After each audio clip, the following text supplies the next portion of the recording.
From the States, I come from More Venezuela. coming up over there. Okay. Let the black fly in. I think they've seen all of us. No, you can say once you're in the thing, I'll come out with you. Exit over there to your right. Yeah, let them in. No, all will be a nice little. Why don't we just go to the window? Act like a lady. Why don't we go?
So, hello everybody. The first live stream. I'm so nervous. Don't be nervous. It's going to be great. So, for everyone who's watching, first of all, thank you very much for joining us. Thank you, And guys. we are kind of still waiting for John. He may be still in the pub. We tried to reach him, but I think if he finds that, he will join us later on, I'm pretty sure. Yeah, thanks, Dan. We are trying not to be nervous. I am. I made myself. It's after 6 o'clock in Germany, so I think it's okay. I made myself a lemon cheesecake cocktail. Ooh. So for calming down, so nervous I am. I'm so nervous. All right. So like I said, first of all, thank you to each and everyone who's watching, and I want to make a big shout out to the great Rachel from Rachel's Ghost. I said it in my announcement video. For me, she's the heart and soul of the vinyl community, and I'm considering myself very lucky to know her, and she's a great supporter of the channel, of other channels, and I can only recommend, if you're having the time, she's having a daily stream, go and check it out. It's just phenomenal. And well, today I'm joined by the great Miss Lady Soul. I enjoy her channel also very much. We've just talked about her streams. And well, you might want to introduce yourself for a little bit. Well, hi, guys. Hi, everybody. My name is Eve. I'm from Montreal, Canada, and I have a YouTube channel named Miss Lady Soul, dedicated to vinyl collecting, music, mainly soul, R&B, more contemporary R&B, modern soul music, neo soul music, but I do love like many musical genres. I'm so passionate about music, so what I like, what I love, I'll be showcasing on my channel. So yeah, go check it out, guys. If you're interested, go check it out. And I do with two of my good friends, Michael DJ Funk and Mikey the Big Yellow Rebel. They both have great YouTube channels. We do have video streamings maybe once a month. So it's called Let's Talk Records. So go check it out, guys. It's super interesting. We having a blast every time we're doing a video. We talk about music. We talk about the latest topic when it comes to music, vinyl records, and soul R&B. whatever. We have a lot of fun. So go check it out. It's called Let's Talk Records. So that's it. Thank you, Eve. Thank you so much. All right. So I would say the first topic for the first stream, and I'm pretty sure there will many of them will follow up, including John, wherever he is now. I said in the beginning of the stream, I said, Eve, I have it in a feeling that he's missing the stream somehow. And and she said, don't worry, he's coming up. And I said, I feel that he's not joining us. He will. So, the topic today was, like I said, what do we do for the first live stream? Is what got us into soul and disco music, what records was it? And we decided to make 2 to 3 records, which was a very difficult decision to make, at least for me. It was definitely. Yeah. So, and well, I would say I start so I can support my friend Iris, who is helping out in the chat to moderate a little bit, to support her. And when I started listening to soul and disco music, I was about 10 years old, around that time. And there was one particular song which always stood out, and I always loved very much. And that was When Will I See You Again from the 3 Degrees. Mm. And when I got this record, like my father was having a record player, so I could listen to that. I thought this record was just brilliant, and I thought, okay, this is a one-time thing, because at that time, 30 years ago, there was not really internet or something like this. So and my father was like, "You're so young. Why don't you listen to this old stuff?" But and I had this album, and I thought, okay, that's as far as it goes. I loved it from the beginning. If and When are just tremendously good songs on it, and these 3 women, they could really sing. So that was kind of the song that got me into it. And I'm always getting asked about recommendations for record. What I do as a recommendation is, if you want to get into soul music, is the 3 Degrees Live in Japan from 1976. That's a very cheap record, actually. You can get it for $20. And it's a Japanese release. It's a Japanese only release, and the vinyl is just perfect. It's quiet, and it's the best what in my opinion, what Japanese also brought out in the 70s. And you get for $20,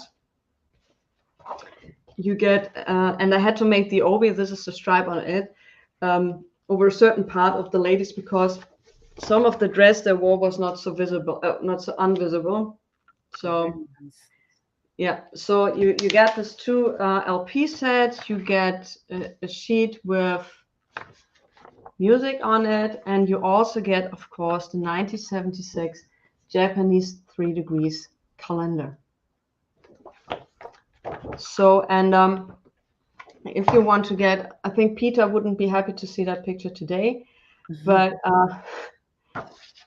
you get a great calendar with it, and it's a fantastic record. There are all the hits on it in live. It's, in my opinion, and I'm not an audiophile person, I can't, I don't have the ear for this, but as far as it goes, this record is, in my ears, an audiophile record. And like I said, you get that double LP in minty condition for around $20. That was my first my first into that. But and like I said, I thought 3 Degrees, okay, I had that record, and that was as far as it goes. Do you know the 3 Degrees, Eve? I'm not too familiar with, no, I cannot say that. No. Yeah. I would absolutely recommend to listen to When Will I See You Again. It's a cheesy song, but it was one of the most successful records in 1973 and 1974. Okay. And they were tremendously good. I also love If and When. From it's just one of the greatest soul ballads ever. And it's an American? Yeah, they're all American group. They recorded with Philadelphia International. Okay. They were first with Roulette, and then in the beginning of the 70s, they got a contract with Philadelphia International, and Gamble and Huff did all their work. Mhm. And by the end of the 70s, they changed labels to Areola Mhm. and got into stuff with Giorgio Moroder, I hope I spelled that correct. He Mhm. did all the Donna Summer Yeah, things. yeah. And it went a little down from there. Let me say it that way. But the Philadelphia International years are just phenomenal. It's just tremendously good. Okay, I'll check it out for sure. So, and then I thought, okay, that's it. And I got to know a gentleman who is not getting a lot of love in the vinyl community.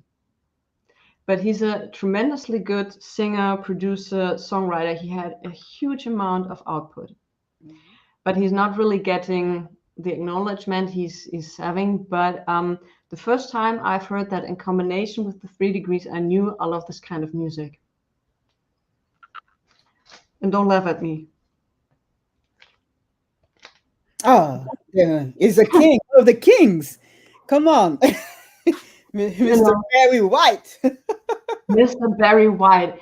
And it's so sad that many people like, oh, come on, Barry White. And yeah, but he did. Love's Theme is just tremendously good. And I think his whole collection in my record collection, and he's amazing. Great producer, great musician, and his vocals are just. Do you have some stuff from him in your record collection? Of course I do. Of course I do. And I have some stuff about from Love Unlimited as well. His girl band or whatnot. I think his wife was part of that band, if I'm not mistaken. Yes, and oh my God, he's that guy was a genius. Come on, a genius. A genius. And he's not getting really the recognition. There are many stuff of songs sampled from that period in new songs. We have a radio station up here in Germany which is called 1 Live. I don't listen to that radio station because every second song, I'm always, when I'm driving with a friend, I say, okay, this is a sample of Rick James. This is a sample of Funkadelic. This is, and he's never done, or no remixes are being done with that stuff. And that's so sad. That's a shame because I mean, if you're a fan of soul music, I mean, you cannot not know Barry White. Come on, he's a huge part of soul music. Huge part of soul music. Definitely. Absolutely. And these shoes, and he opened up this curtain for me. The combination of this huge orchestra and the upbeat music that was just like, oh my God, and that was so good. And Barry White was it. And the record that got me into collecting soul music is a singer who is very well connected with Barry White. And I couldn't, the story behind this is I got about 20 years ago or 25 years ago from a friend a CDR.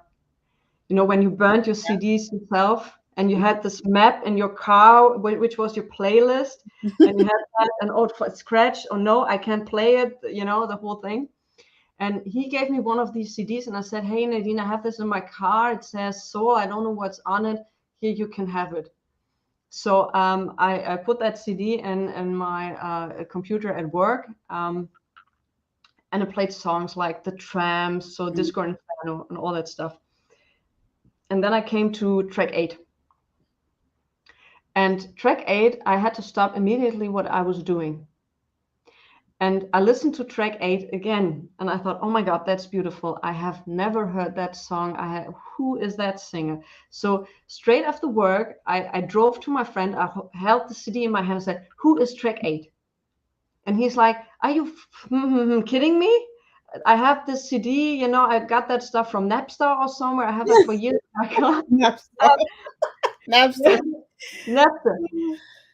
So, and I was like, okay, so like I said, it was pre-internet, and I had to figure out how to know who this singer was. It took me a long time to find out who she was.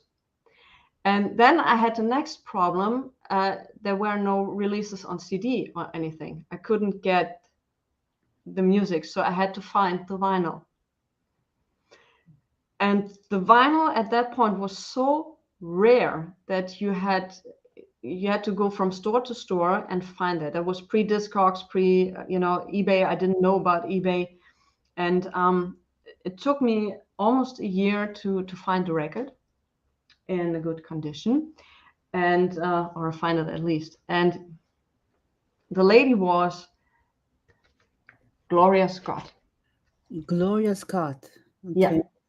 So Gloria Scott, this album was produced by Barry White. Okay. Written, arranged by Gene Page, and some stuff was also written by Tom Brooke. And this record, about 20 years ago, I got it relatively cheap because it has some damage on the cover and everything. But in its heydays, this record was worth about 500 euros. Oh. Yeah. But now it's around 100 to 150 euros.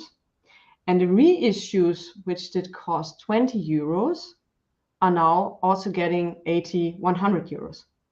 I wanted to present this reissue to a friend of mine, and I said, I buy reissue, and I was like, are you kidding me? 80 bucks for reissue? Yeah. That's the thing about soul and R&B music. I mean, there's not enough reissues. That's why, we're seeing these crazy prices. It's sad, but it is what it is. It's yeah. And track 8 was It's Better to Have No Love. This album is now considered a soul masterpiece. It didn't do well when it was released. Hardly anybody knows it.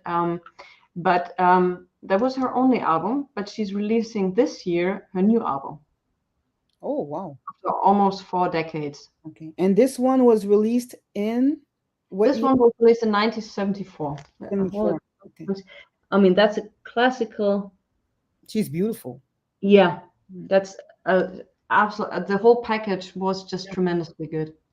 Mm. But unfortunately, Barry White, I had an interview with Gloria Scott, and I asked her why it did not happen so much out of it, because the record was just dynamite, to say it in the words of Mike Esposito, dynamite. And she said, well, at that time, Barry White had so many people under contract, and he was getting himself so successful, and he never wanted to be successful himself, that he just couldn't do anything with me. And the thing was, she said, back in those days, you signed contracts for 5 years. So I was trapped for 5 years, and I couldn't do anything. So, and once she got out of that contract, the buzz was gone. Yeah, that's unfortunate. Absolutely. And yeah, well, these were the 3 records which got me into soul and disco music. And John Marino, if you would like to share some of your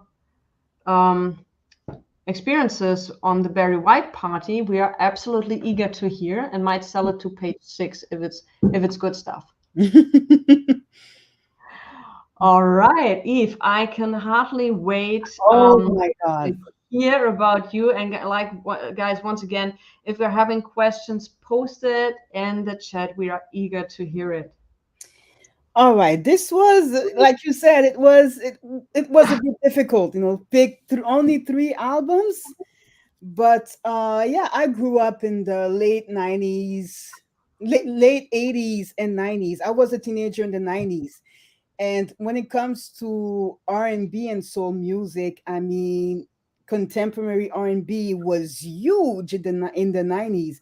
I guess it was probably the biggest musical genre with country in the 90s. I mean, R&B was everywhere.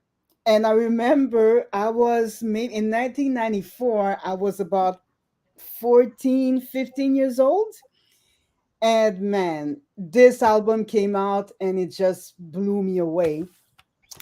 I only have it on CD, unfortunately, because well, it definitely needs a reissue.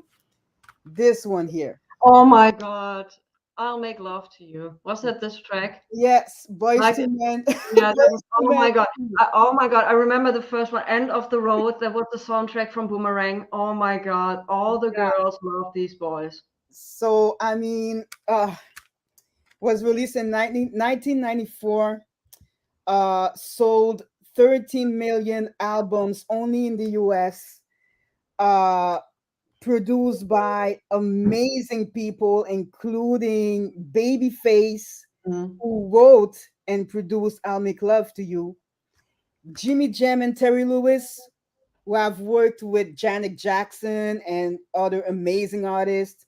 They wrote and produced "On Bended Knee," which was a Oh, huge single. I mean, this album, I remember I had it on cassette tape and I was playing it over and mhm. over and over again. I was like 14 years old. Come on. And I mean, uh, an amazing album. I mean, Jezebel, I'll Make Love to You, On Bended Knee, Water Runs Dry, and they do for the Beatles fans out there, they do a cover of Yesterday, like an a cappella Oh, that was, version, oh, which is amazing. that was So an a cappella version of Yesterday. exactly. Oh my So, God. Oh my, yeah. I You're mean, bringing up my childhood again. I love this album. I love it so much. It was actually the first concert I went to for this one for this tour, the tour for the album too. I still have Oh my the God. tour book Oh my God. with amazing pictures. Like, let me show you guys. I mean, amazing pictures.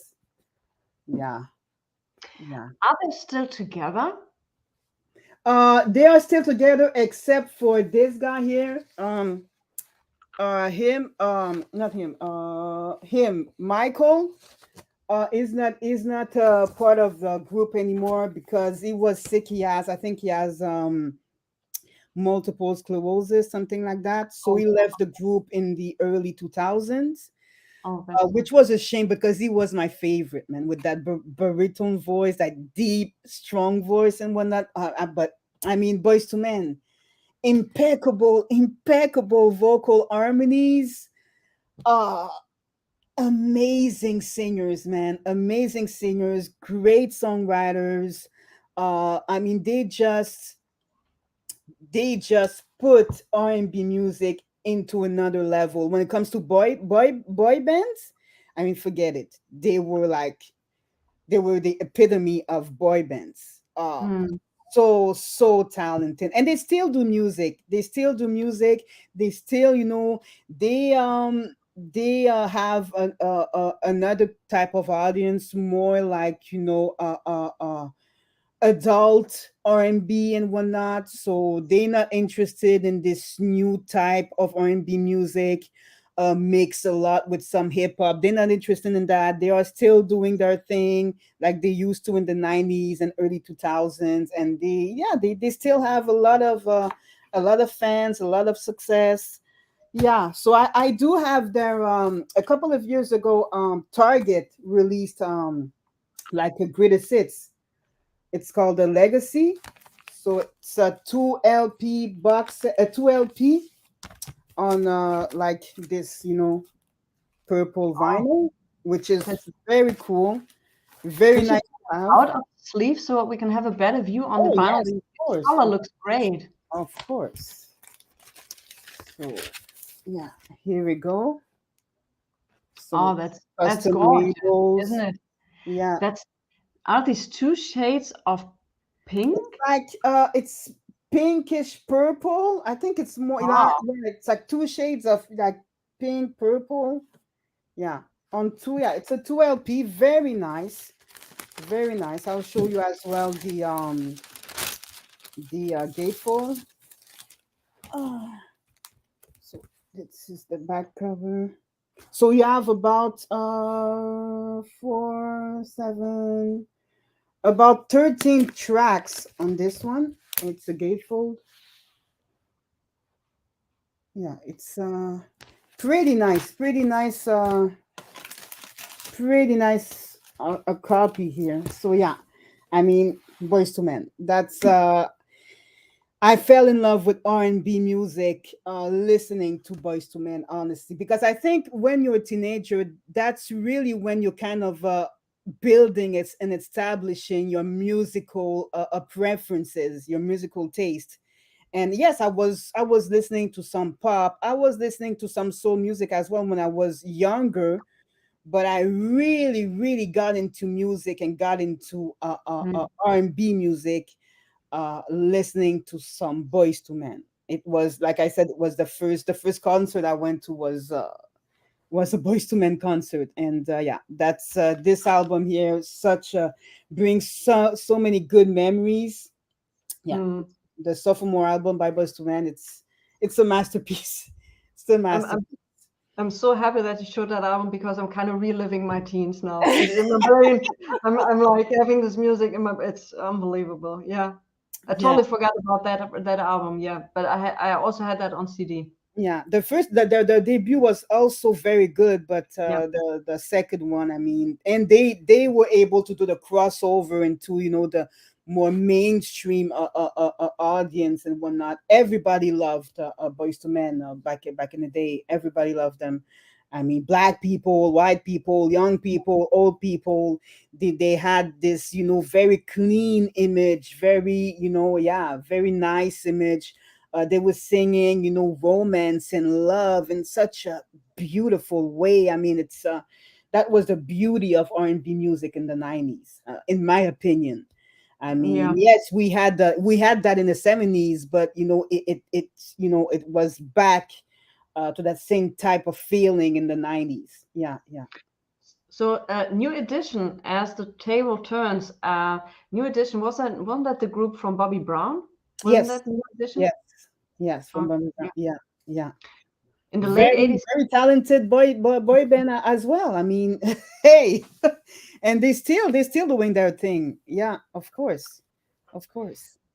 Bobby Brown was also huge, wasn't he? In the late 80s He with the record was "Don't he Be Cruel." was huge. He was huge in the 90s and late 90s, late 80s, early 90s. Yeah, Yeah. yeah. Bobby Brown, Belle with the Veau. I mean, come on. Yeah, yeah, yeah. Very, very nice. Yeah. All right. So Somebody that mentioned was Blackstreet.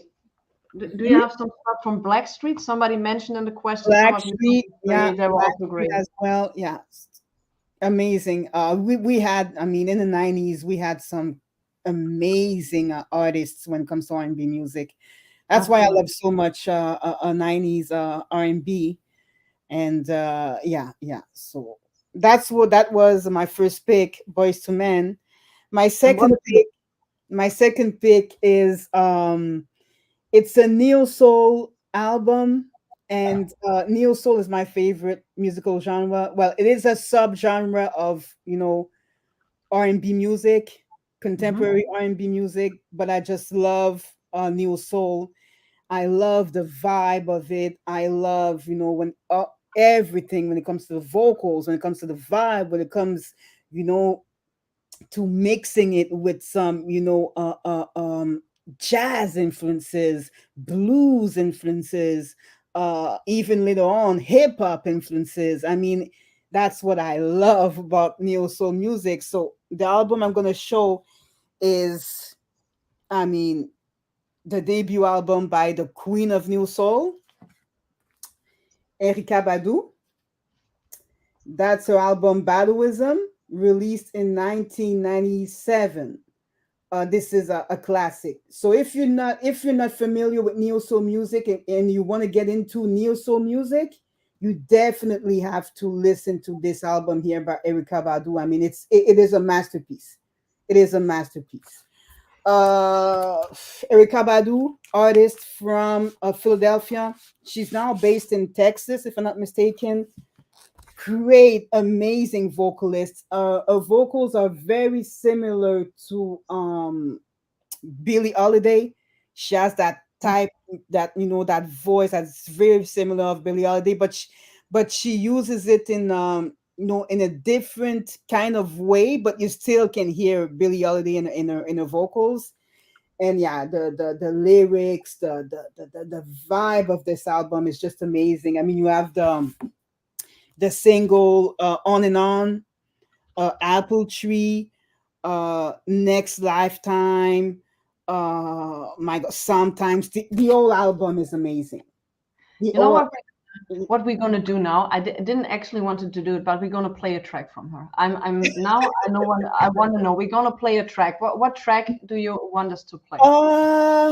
let me see. We can play On and On, which was, I think it was a huge single from this album. On and On. Yeah.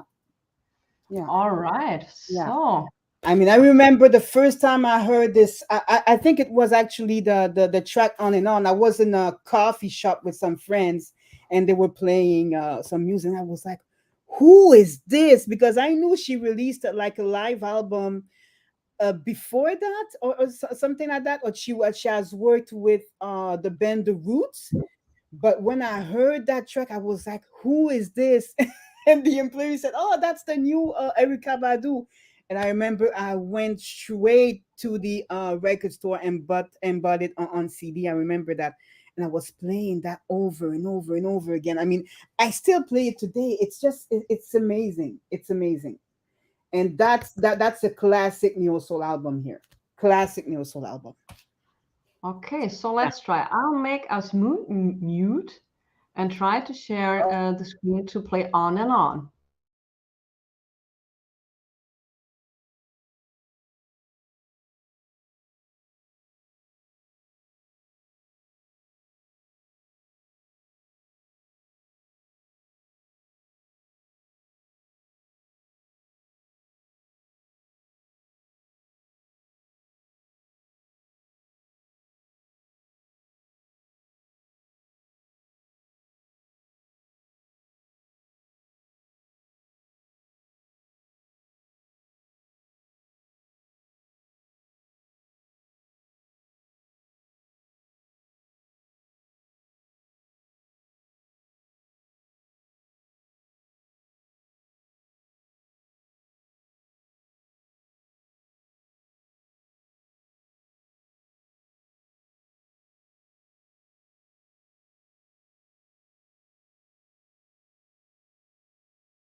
So I think we have some technical issues because you can't see it, guys. I'm sorry about this.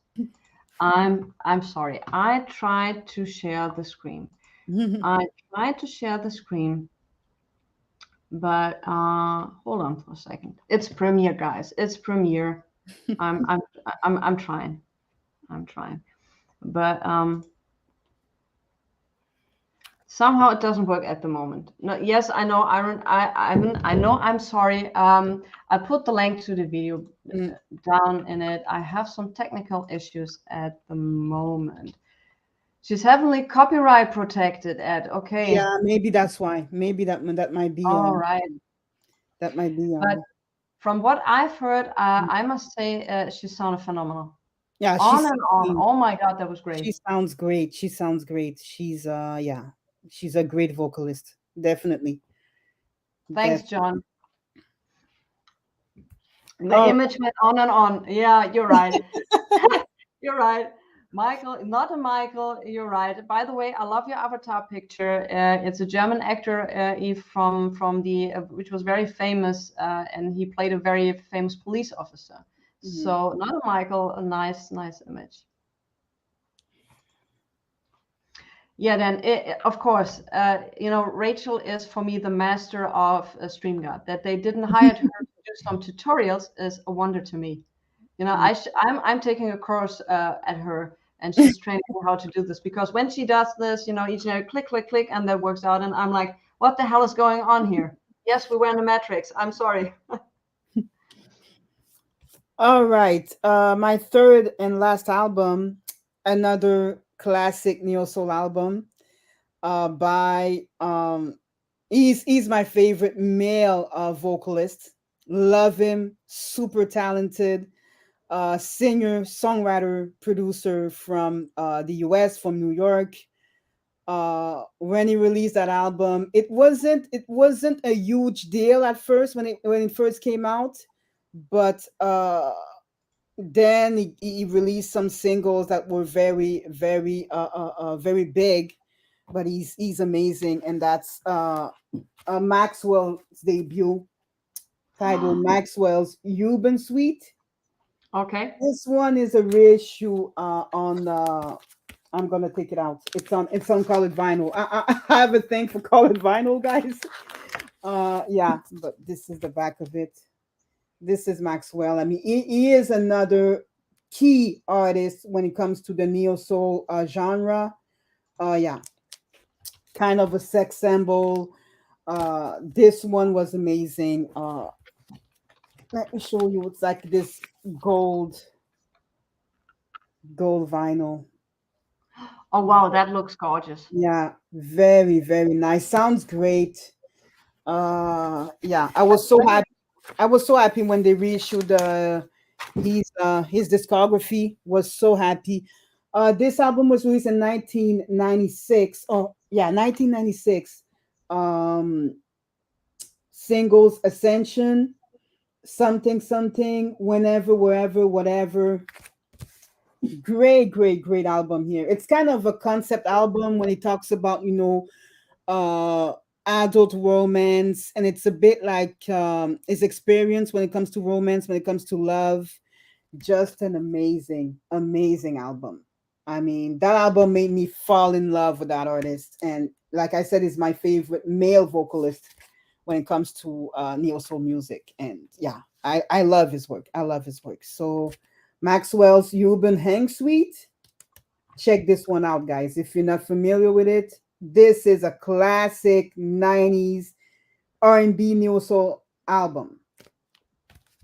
So that's it. Okay. So, thankfully, our friendly ghost is behind the scenes and will help out with the videos. So we can play you some stuff.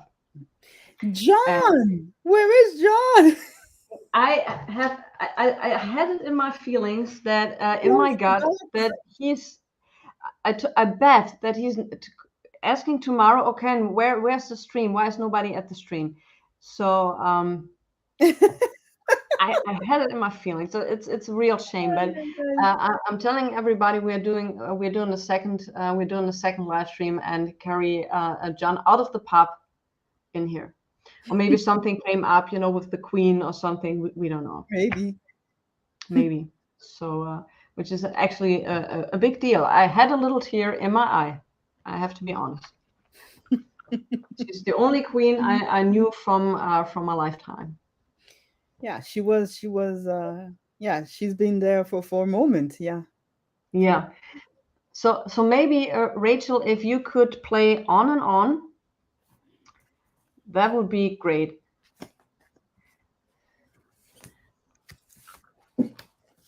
Of course, music talk with John. She has a fantastic taste. Thank you. That's very kind of you. Thank you very much. I'll put the link to your channel in the chat, so everybody can check out your channel.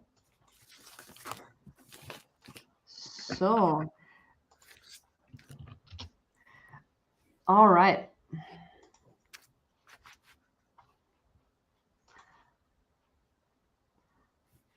Thanks, Rachel. You need to train me how you do it.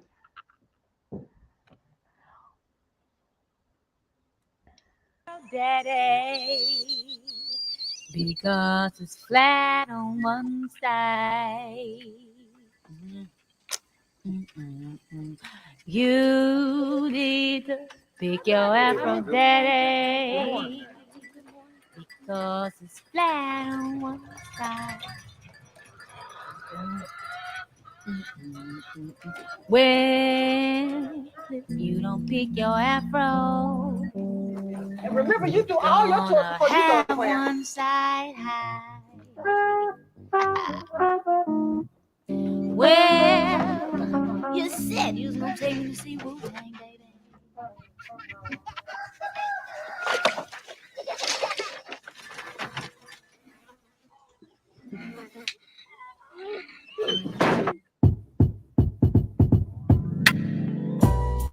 Oh, my, I'm feeling high. My money's gone. I'm all alone. Too much to say. The world keeps turning. Oh, what a day. What a day, what a day. Peace and blessings manifest with every lesson learned. If your knowledge were your wealth, then it would be well earned. If we were made in his image, then call us by our names. Most intellects do not believe in God, but they fear us just the same. Oh, no, no, no. My life keeps moving like a rolling stone. Oh, no, no, no. Oh, back to the break. I go on and on and on and on. My life keeps moving like a rolling stone. Ooh, on and on and on and on. Yeah, but I'ma sing my song. I was born underwater with $3.06. Yeah, you may laugh, 'cause you did not do your math. Like 1, 2, 3. Damn, y'all feel that? Oh. Like 1, 2, 3. The world keeps turning. Oh, what a day. What a day, what a day. The man that knows something knows that he knows nothing at all. Does it seem colder in your summertime and hotter in your fall? If we were made in his image, then call us by our names. Most intellects do not believe in God, but they fear us just the same. Oh, no, no, no. My life keeps moving like a rolling stone. No, no, no, no. Oh, back to the vulture song. I'll go, oh, no, no, no, no, no, no, no. My life keeps moving like a rolling stone. No, no, no, no. Mad props to the God job. You feeling kinda hungry? 'Cause my high is coming down. Don't feed me yours, 'cause your food does not endure. I think I need a cup of tea. The world keeps burning. Oh, what a day. What a day, what a day. I know that ain't my tablecloth she got on. Destruction, 'cause you don't have nothing left. The mothership can't save you, so your ass is gon' get left. If we were made in his image, then call us by our names. Most intellects do not believe in God, but they fear us just the same. Oh, no, no, no. My life keeps moving like a rolling stone. No, no, no, no, no, no, no, no. Yeah, so just leave it alone. Wait on and on and on and on. My life keeps moving like a rolling stone. Oh, no, no, no. Oh, no.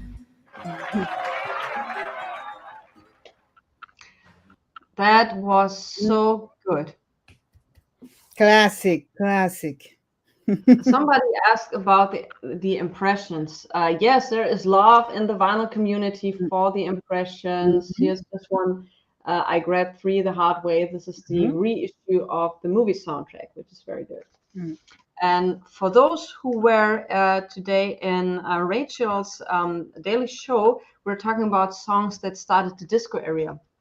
Mhm. And here is it, one of those, Rock the Boat. Mhm.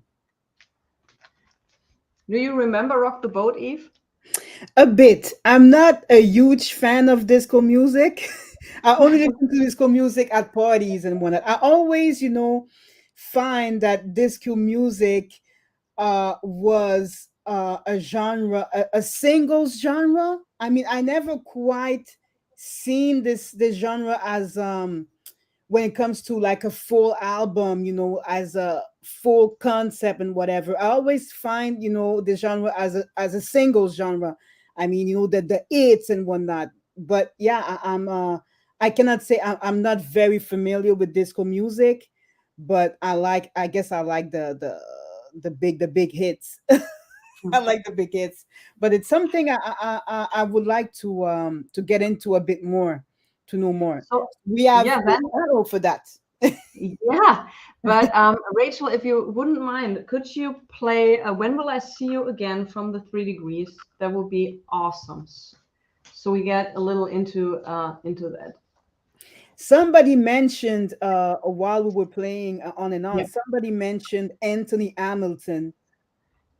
Great, great, great neo soul singer. Very underrated. He released an album not too long ago. I guess this year. I have to buy it. I haven't, really listened to it yet.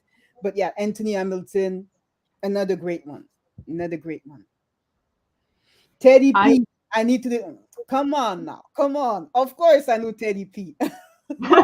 Of course, of course. Rock the Boat had a great dance. Yeah, that rocked the boat. Oh yeah. So I'm waiting for my comment to lift that up. I'm learning. So when will I see you again? 3 Degrees, 1973.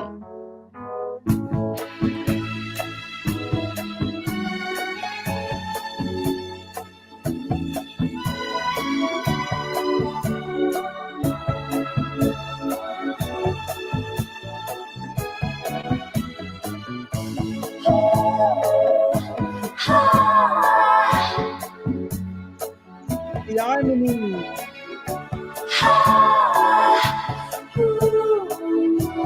Precious moment.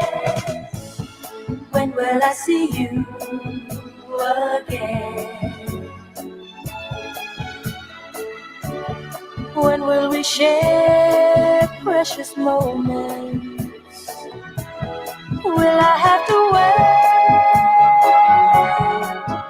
forever?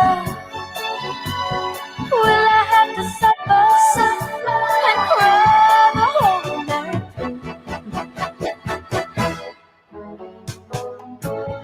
When will I see you again? When will our hearts beat together? Are we in love or just friends? Is this my beginning or is this the end? When will I see you again? When will I see you again? When will I see you again?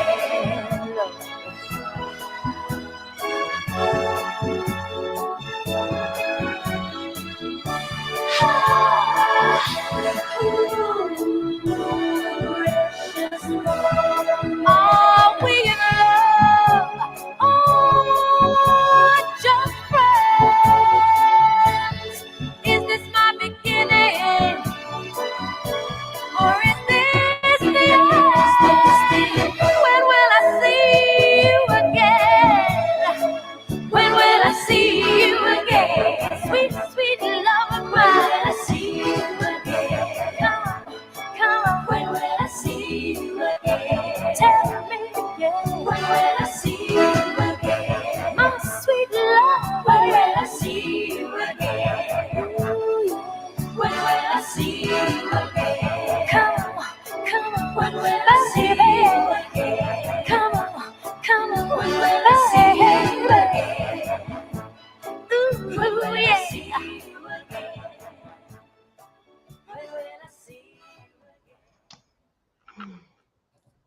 Come on, that's sweet. Very nice. Very nice. That's sweet. Very So Rachel saved the stream today. Yeah, well, this can be found on this record. It's very cheap because it's sold a million and millions of times, which is very good for the vinyl buyer of today because then it's not too expensive. Yeah. So to get also a track, and we're gonna play "I'll Make Love to You." Maybe Rachel, because I have to improvise a little bit because of John. He is owing us two pins of Guinness. Have you ever tried Guinness? No, I'm not. Is that the beer you're talking about? Yeah, that's the beer which tastes interesting.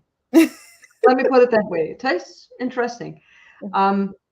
But Rachel, if you wouldn't mind, could you play from Glorious God, What Am I Going to Do? I just want to take 1 second to give a big shout out to my brother, Michael, DJ Funk, who probably has all the records you're showcasing right now on Nadine. He is a fan of soul R&B music, classic 60s, 70s, and contemporary R&B. He loves it all, DJ Funk. Shout out my brother. Now that's him. DJ Funk Forever, Funk Cafe. Yes. That's him. All right. And a big happy birthday to my sister, my girl, Christina Gina, the vinyl guru. Happy birthday, girl. Happy birthday, Christina. Happy birthday. I think some people mentioned her in. I don't know if she's watching, Christina. If so, yeah, she left one or two comments earlier. Yeah, that Jason. That I think maybe album wasn't an album. That was a compilation. The first single that came out, I have it. It's Maybe, and that was a cover. Maybe was tremendously good by the 3 Degrees. So the perfect Rachel.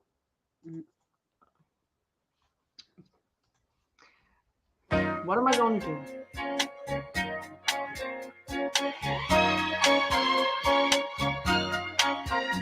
When the need for you is strong and my strength is almost gone and the lonely rooms are bad, without you being there, memories keep haunting me and of the way things used to be. What am I gonna do? What am I gonna do? What am I gonna do? What can I do? What am I gonna do? What am I gonna do? What am I gonna do? What shall I do? Every day there's something new, and the changes I go through, I'm seeing roses turning black. Oh boy, I want you back. Look at the road we're traveling down, and I can see where it's bound. What am I gonna do? What am I gonna do? What am I gonna do? What can I do? What am I gonna do? What am I gonna do? What am I gonna do? What can I do? Oh, you know the smile on your face used to fill this empty space, and the happiness we share, oh boy, is no longer there. No, no. What makes these things come about? Now how can we sort them out? What am I gonna do? What am I gonna do? What am I gonna do? What can I do? What am I gonna do? What am I gonna do? What am I gonna do? What can I do? I don't know what to do, boy. I can't live without you. Oh no, want to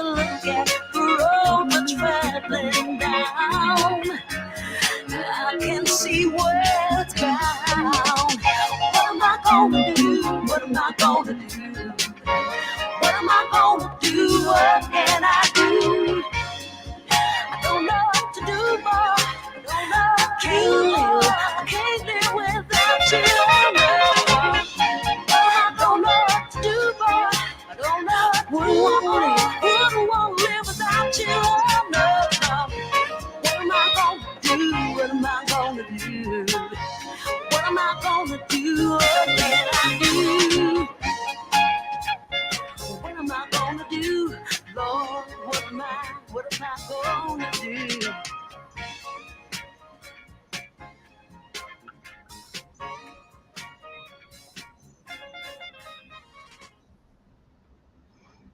Yeah.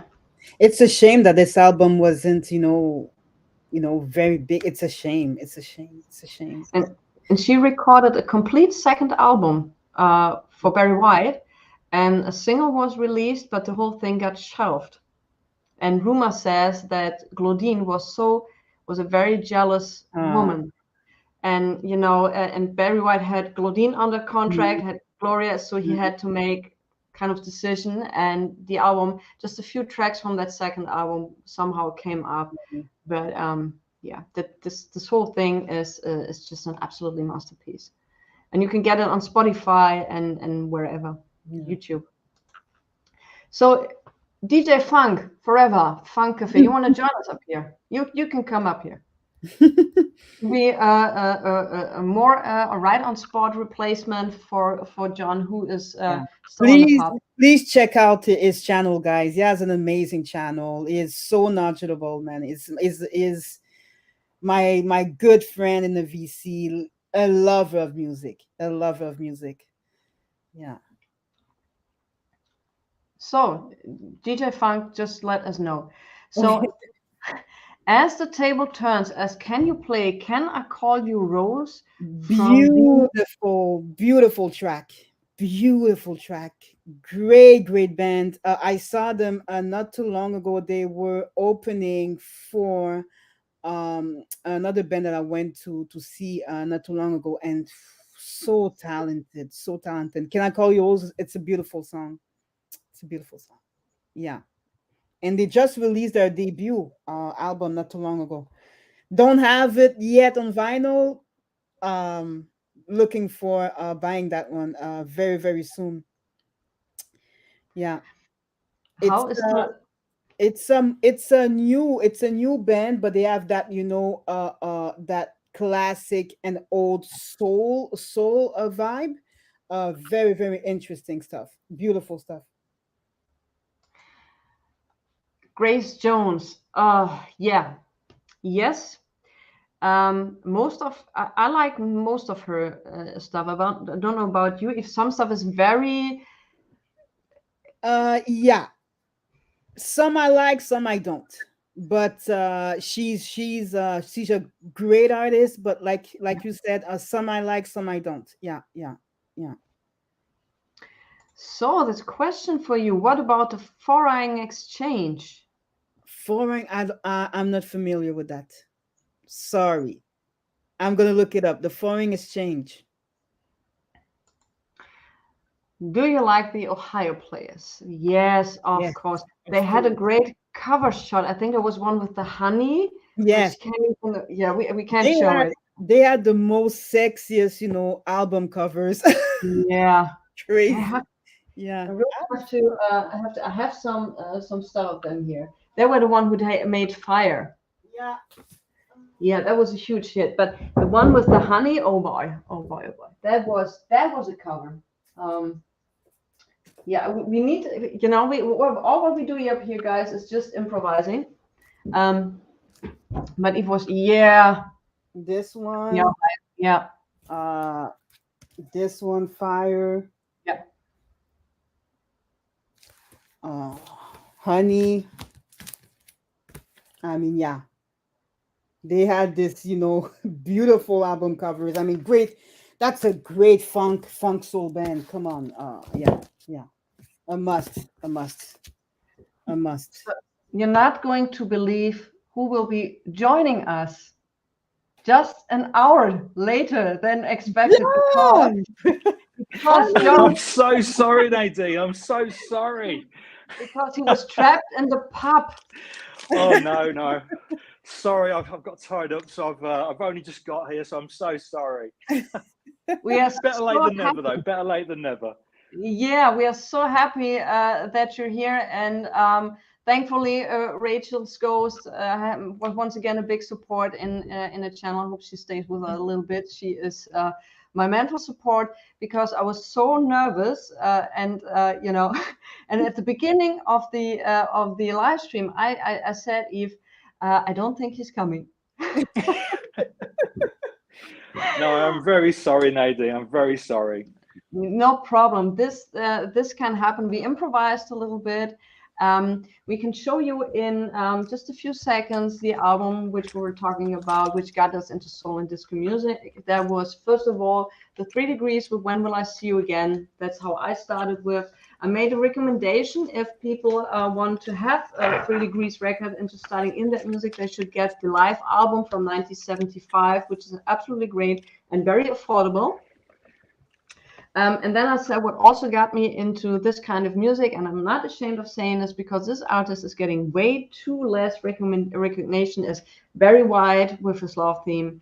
That's just, for me, the best. And the record that got me into record collecting, because I heard a track where I had to stop in the middle of what I was doing to hear it again until I found out who it was the legendary Gloria Scott. Yeah, I love that album so much. Obviously, that's a Barry White production, isn't it? It's an incredible record. Yeah, it's A Case of Too Much Love Making. That's the tune on that record. Yeah, that's fantastic. Yeah. And so Eve makes also a fast forward and shows us the record that got her into music. All right. I was saying that I grew up in the 90s. I was a teenager in the 90s. So obviously I was really exposed to contemporary R&B, neo soul. And I mean, I fell in love with that album. I was like 14 years old when it came out. Oh, right. Okay. Yeah. Yeah. Boyz II Men 2 with I Make Love to You on Bended Knee. They do like an a cappella, a cover of Beatles Yesterday. I mean, this album was just huge, huge, huge in 1994. I mean, perfect vocal harmonies. Yeah. Smooth production. I mean, this was the epitome of boys band in the 90s. So I had to take this one. I had to pick those songs were everywhere at the time, weren't they? Everywhere. I mean, everywhere. Yeah. Just as you say, great harmonies, really lovely harmonies. Babyface worked on it. Jimmy Jam and Terry Lewis worked on it. I mean, come on. Yeah, very cool. Very cool. Then after I picked up some neo soul, because I love neo soul, my favorite genre, and I've showed this one here, Erykah Badu Baptism, released in 1997. I mean, the queen of neo soul. She was like, great vocalist. Reminds me a bit of Billie Holiday's vocals, smooth vocals, beautiful production, great songwriter as well. Then I picked up an album by my favorite male vocalist when it comes to neo soul music, and that is Maxwell. Yeah. And his debut, Maxwell's Urban End Suite. Yeah. Great album that he mostly produced and written himself. Great one here. I mean, something, Ascension, whenever, wherever, whatever. I mean, just a beautiful album. So those were fantastic. Shall I quickly show a record then? Yeah, please go ahead. about time. It's about an hour late, but there you go. Right. Okay. So anybody that watches my channel will know that I absolutely love Prince. Now, obviously, this is a disco discussion, isn't it? So I figured I'd go with his most disco flavored album. So this is his second album, obviously 1979. And it's interesting because his debut album wasn't released over here in the UK. I think it only came out in the States, to Knit For You. But this record, you really get the feeling that he's gonna be something special after hearing this record. So I Want to Be Your Lover, I Feel For You, Sexy Dancer, just great disco songs. All of those songs have got a bit of a twinkle in the eye. You know that you're listening to a Prince record. A great image on the back there with him on the horse, the winged horse. Fantastic. That very disco itself, that is, isn't it? Makes you think of like Studio 54 and that sort of stuff. But yeah, a really special record. Now, obviously, Shaka Khan did I Feel For You. And I think that's probably the first time that I heard that song was by Shaka Khan. It was number 1 over here. But yeah, so, I mean, this album, I've played this album to death over the years. This is a a reissue from, I think, 2016. I think it was just not long after he died. I think this reissue came out. But yeah, an absolutely wonderful record. I Want to Be Your Lover. I think it's one of his great singles. Well, it's his first great single, isn't it? So yeah, a really brilliant record.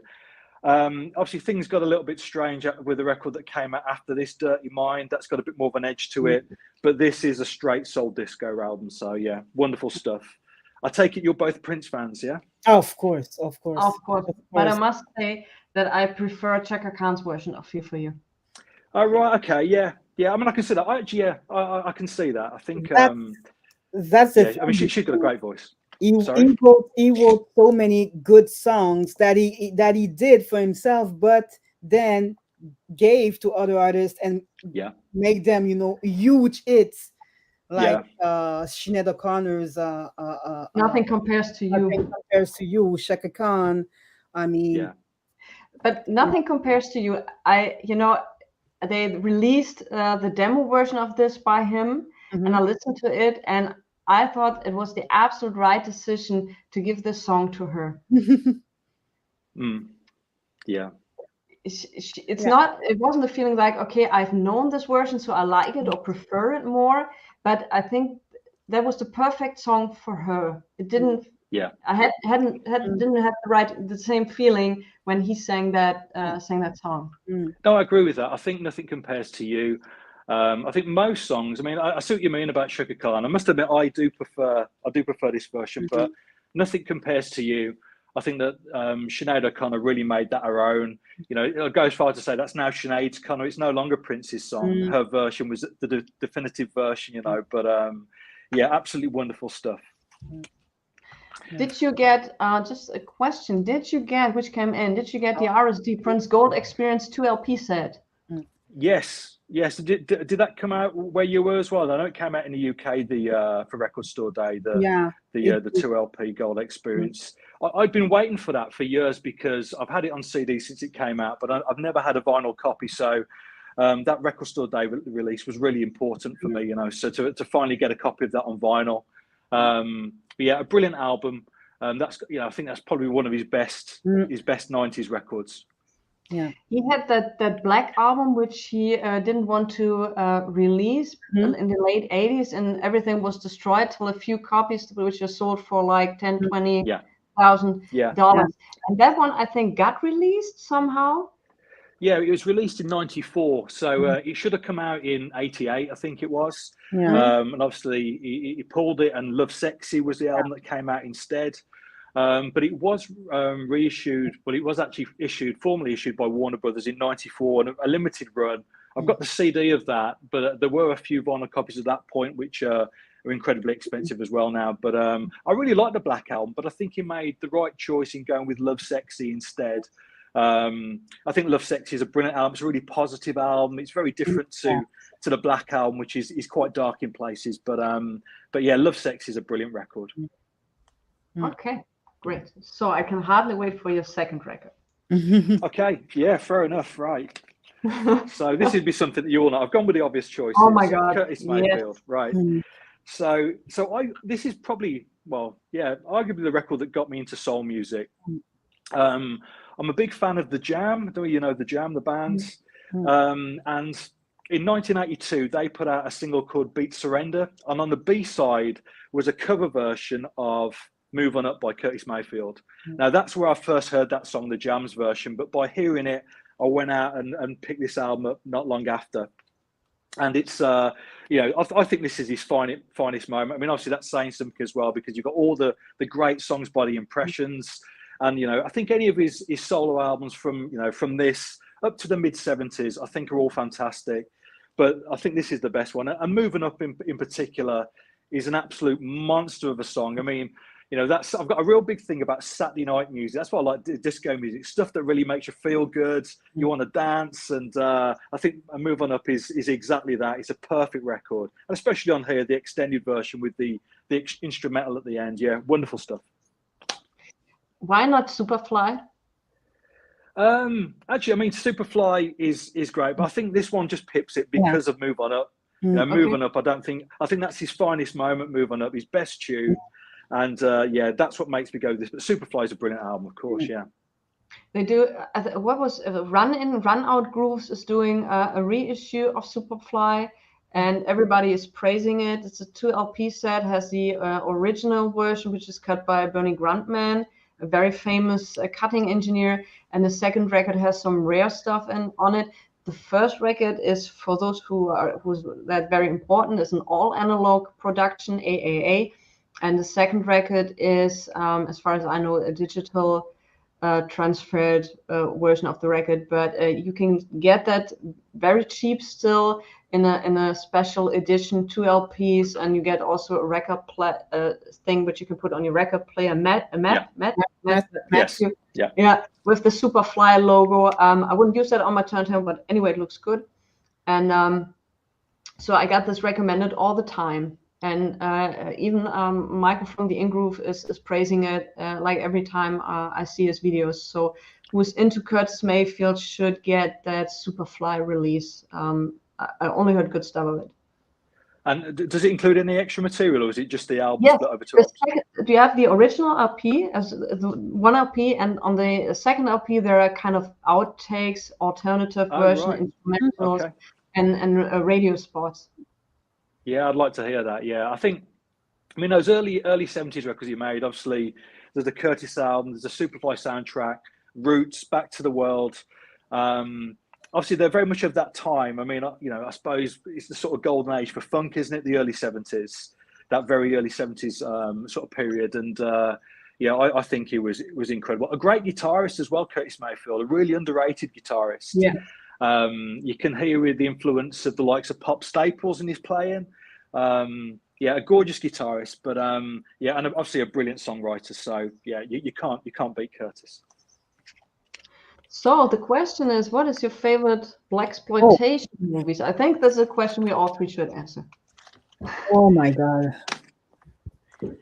I don't know, man. I mean, Superfly is very good. Yeah. Man. There's from Bobby Womack, 110th Street is very good. So is it the best soundtrack or the best movie? The best soundtrack. The best favorite soundtrack. Yeah. Okay.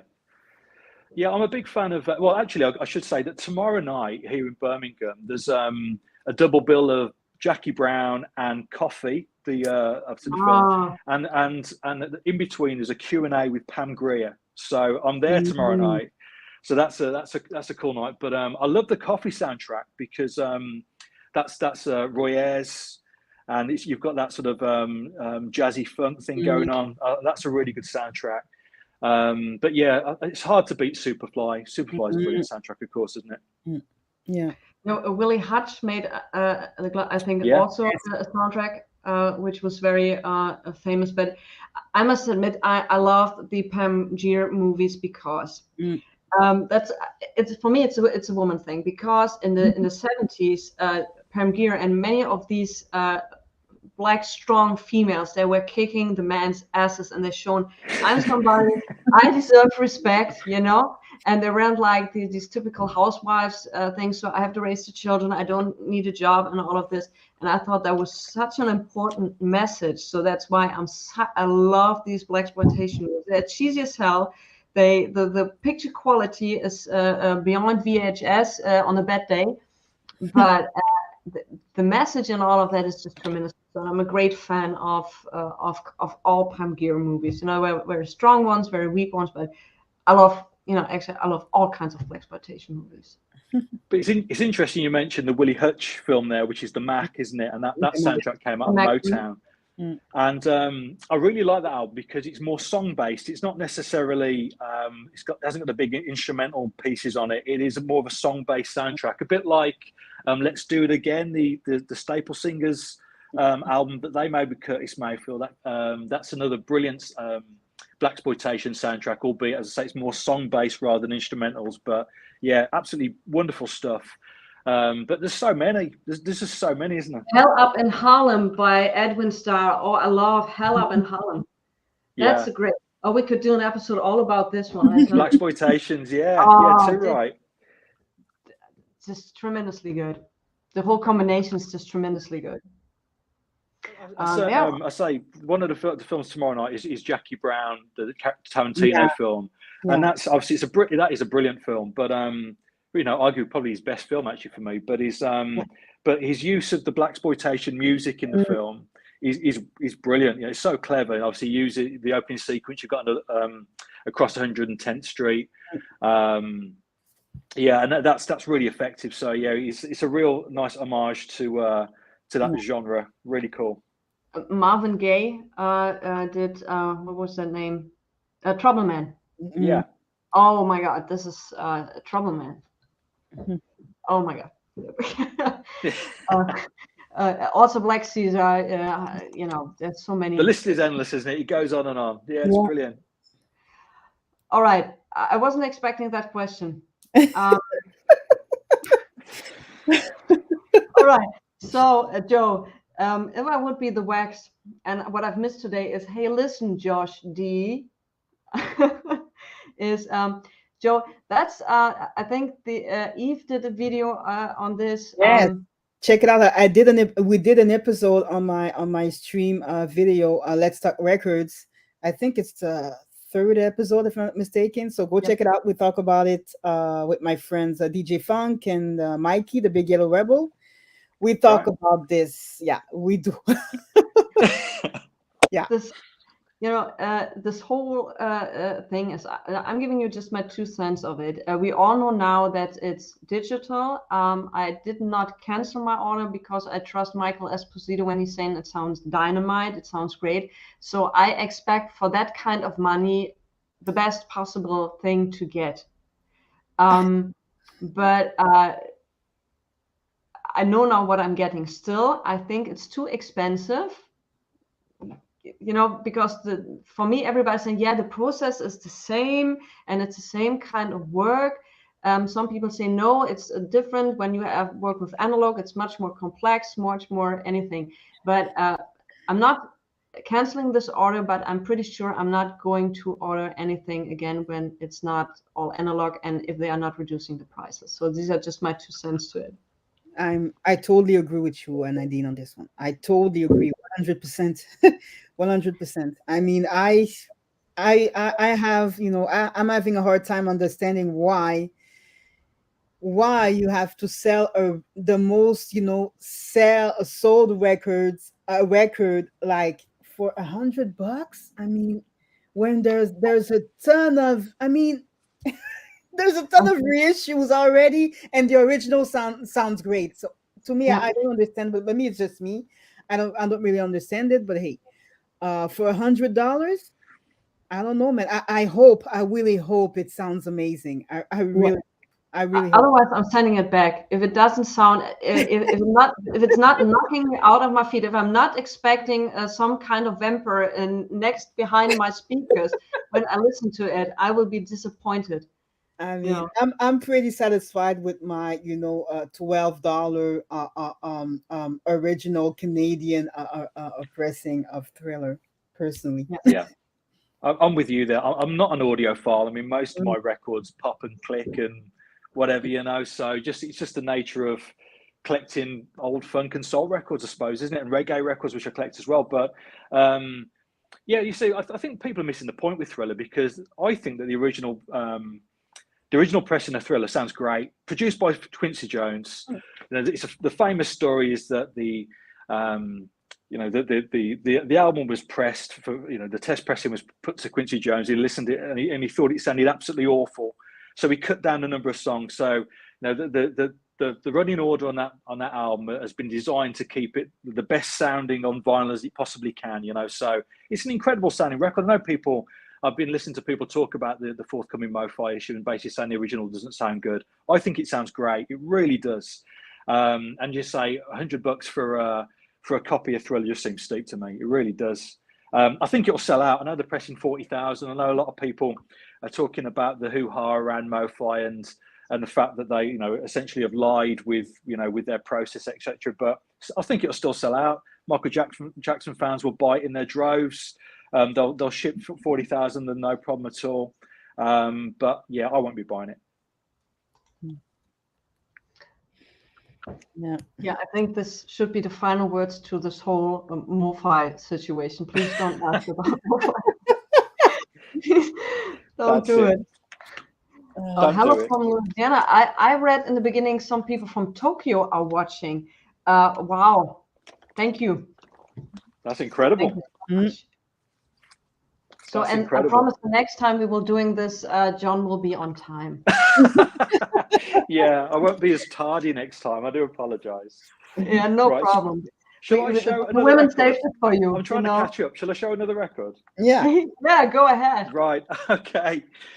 So basically, I was trying to think of the first few soul albums that I bought. Now, I was probably a teenager when I started buying soul music, and one of the first albums that I bought was this album, Diana Ross's Greatest Hits. It's like early 70s. Now I think this was probably the very first Motown record that I bought, and I don't think I could have started in a better place than this. So this came out in 71 or 72, and it contains all of her singles from, you know, after she left the Supreme. So you've got tracks on here like Ain't No Mountain High Enough, Surrender, I'm Still Waiting, Reach Out, I'll Be There, Reach Out and Touch Somebody's Hand.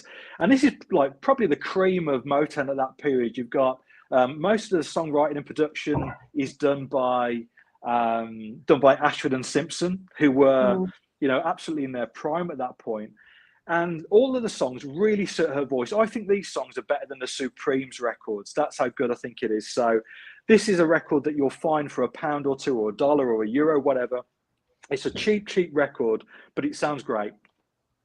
So yeah, that's my that was what I say, one of the first, I think probably the first Motown release that I actually picked up.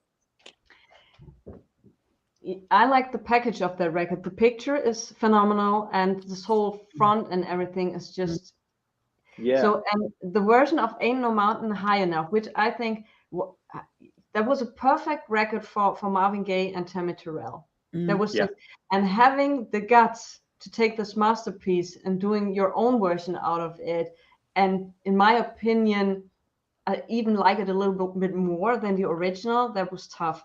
But when I heard the version from In Alive, right, I don't know that version. I don't know that. Me neither.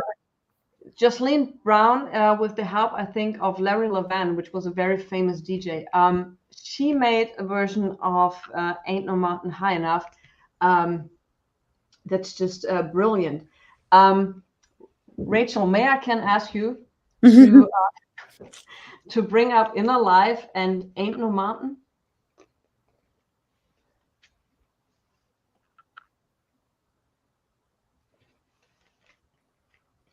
Because you have to bear with me, it's the first time I'm doing this, and I messed up the first time I wanted to play YouTube clip. I thought I was so clever and totally messed up. Love Hangover is great. She had in the late set, you know, Diana Ross is an artist who in every year or when the music style changed, she was also in trend. Teddy Pendergrass. We will talk about Teddy Pendergrass. You're All I Need was so good. Yes, You're All I Need was tremendously good. So many people like Teddy Pendergrass. Okay. He had a great voice. Yeah, he did. Yeah. Millie Jackson. I love her. I love her. Oh my God. I love her. I made which artist? It's In Alive.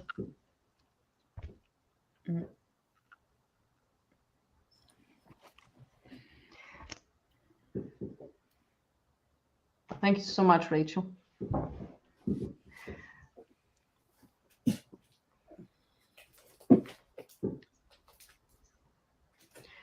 Yeah, I made a little special about Millie Jackson. I love her 1974 Caught Up album. It's a masterpiece.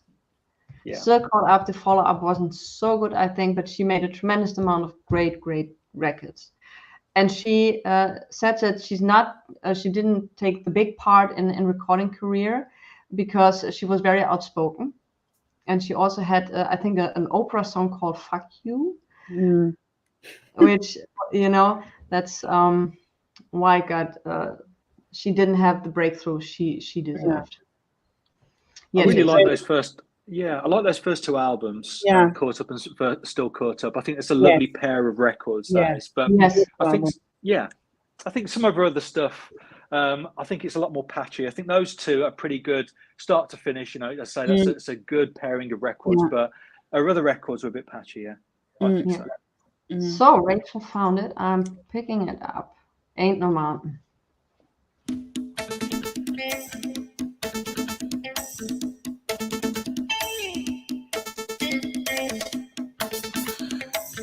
Oh, baby.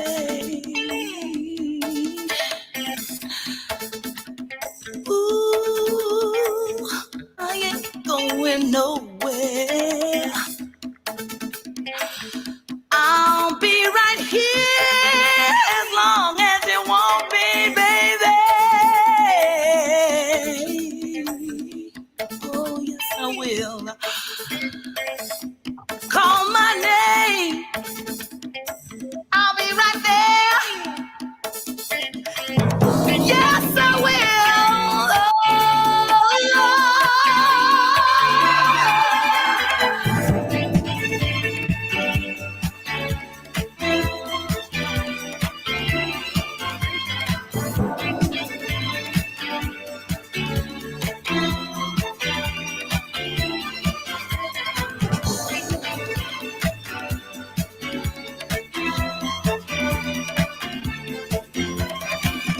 Ain't no mountain high, ain't no valley low, ain't no river wide enough, baby. If you need me, call me. No matter where you are, no matter how far, don't worry, baby. Just call my name. I'll be there in a hurry. You don't have to worry, 'cause baby, there ain't no mountain high enough, ain't no valley low enough. Ain't no river wide enough to keep me from getting to you.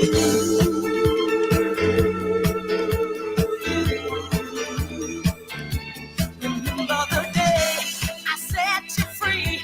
I told you you could always count on me, darling. From that day on, I made a vow. I'll be there when you want me some way, somehow. 'Cause baby, there ain't no mountain high enough, ain't no valley low enough, ain't no river wide enough to keep me from getting to you.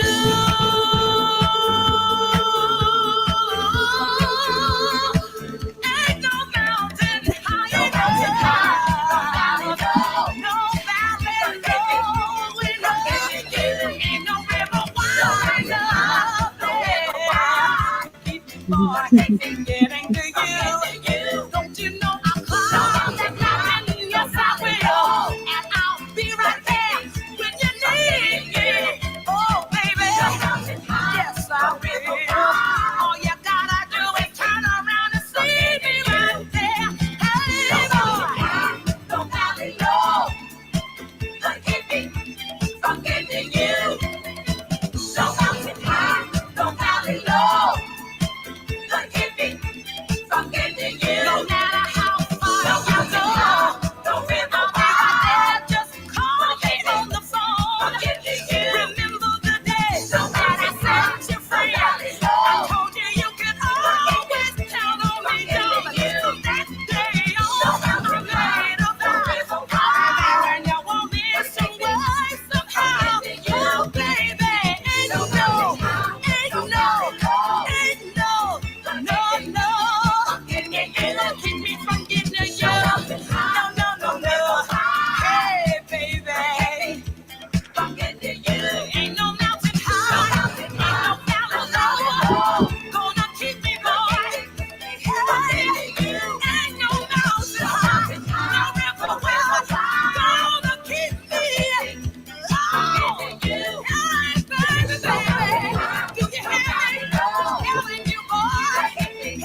Okay, Rachel, I think we can stop. You put the 2 hours extended version. Thank you so much, Rachel. That was the in a live version. Mm. Yeah, that sounded. I mean, considering that's an '80s tune, that sounds really fresh, doesn't it? It sounds really quite recent. You know, I should imagine that's played now. It's yeah, it was nice. I've never heard that before. Great. Justine Brown, the Queen of House. Yeah, very cool. Do I have the eyes? Yes, of course. I love them. Who's Yeah. That Lady? It's one of my favorite tracks. They also, I think, did the original of Twist and Shout. It's the guitar sound on that album. So on That Lady, you know, his Ernie Isles' guitar sound, that fuzz sound guitar, it's lovely. Yeah, great stuff. So, was there another record, John? I've got a couple more records. Yeah. So if I was going to pick my favorite disco song, so I'm not talking about funk or soul. My favorite disco song has got to be "You Make Me Feel Mighty Real" by Sylvester. I don't think it gets any better than that. I mean, it's a perfect record, absolutely perfect record. You know, so that'd be my favorite pick. And I suppose the other one you can't go wrong is this is the 16-minute version of "I Feel Love," the Patrick Cowley version of obviously the Donna Summer tune, which, you know, those two on a Saturday night, you can't go. You're not going to have a bad night if you hear those two on a Saturday night, are you? You know, so brilliant. I love Sylvester's 80s album. I think there was one that was called "Too Hot," something like this. I love this. I love this album. He had so many great stuff after you Make Me Feel Mighty Real, and he's often so underrated. So I can only recommend check out Sylvester. And I think "You Make Me Feel Mighty Real" was originally a ballad, and a DJ came up and made a disco track out of it. Oh right, I didn't know that. Yeah, I heard that story. So I would have loved to hear that original ballad version of "You Make Me Feel Mighty Real." But I have a live album from Sylvester, and there he sings like a little ballad-like. So there might be okay. Yeah, but no, that's a good Saturday night tune. That is. "You Make Me Feel Mighty Real." Some songs you can just listen to again and again, and they never get old. Yeah. You know, never get tired of hearing them. And that's definitely one of those for me. And the music video he did for Mighty Real was shot in a discotheque in the UK. Oh, was it? Yeah. I don't know. I don't know the name. Check that on YouTube later. Yeah.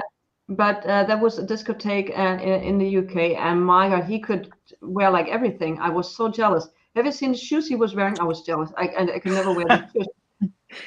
Yeah, he certainly always looked good, didn't he? You know. Yeah. Oh my God, I love him. I love Sylvester.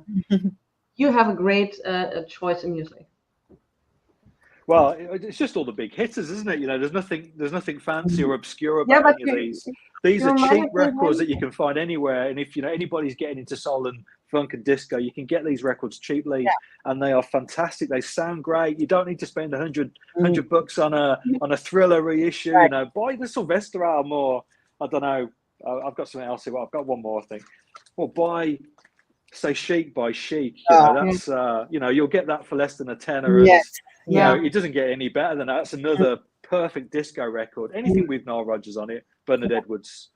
You know, this and the We Are Family album by Sister Sledge. Cheap records that, you know, deliver every time. Wonderful. Yeah. Somebody mentioned in the chat that Diana Ross released that very famous 80s album where was I'm Coming Out and Upside Down was on it. And that she did not mention Neil Rodgers' name on it because he was producing it. I think that was the... yes. It was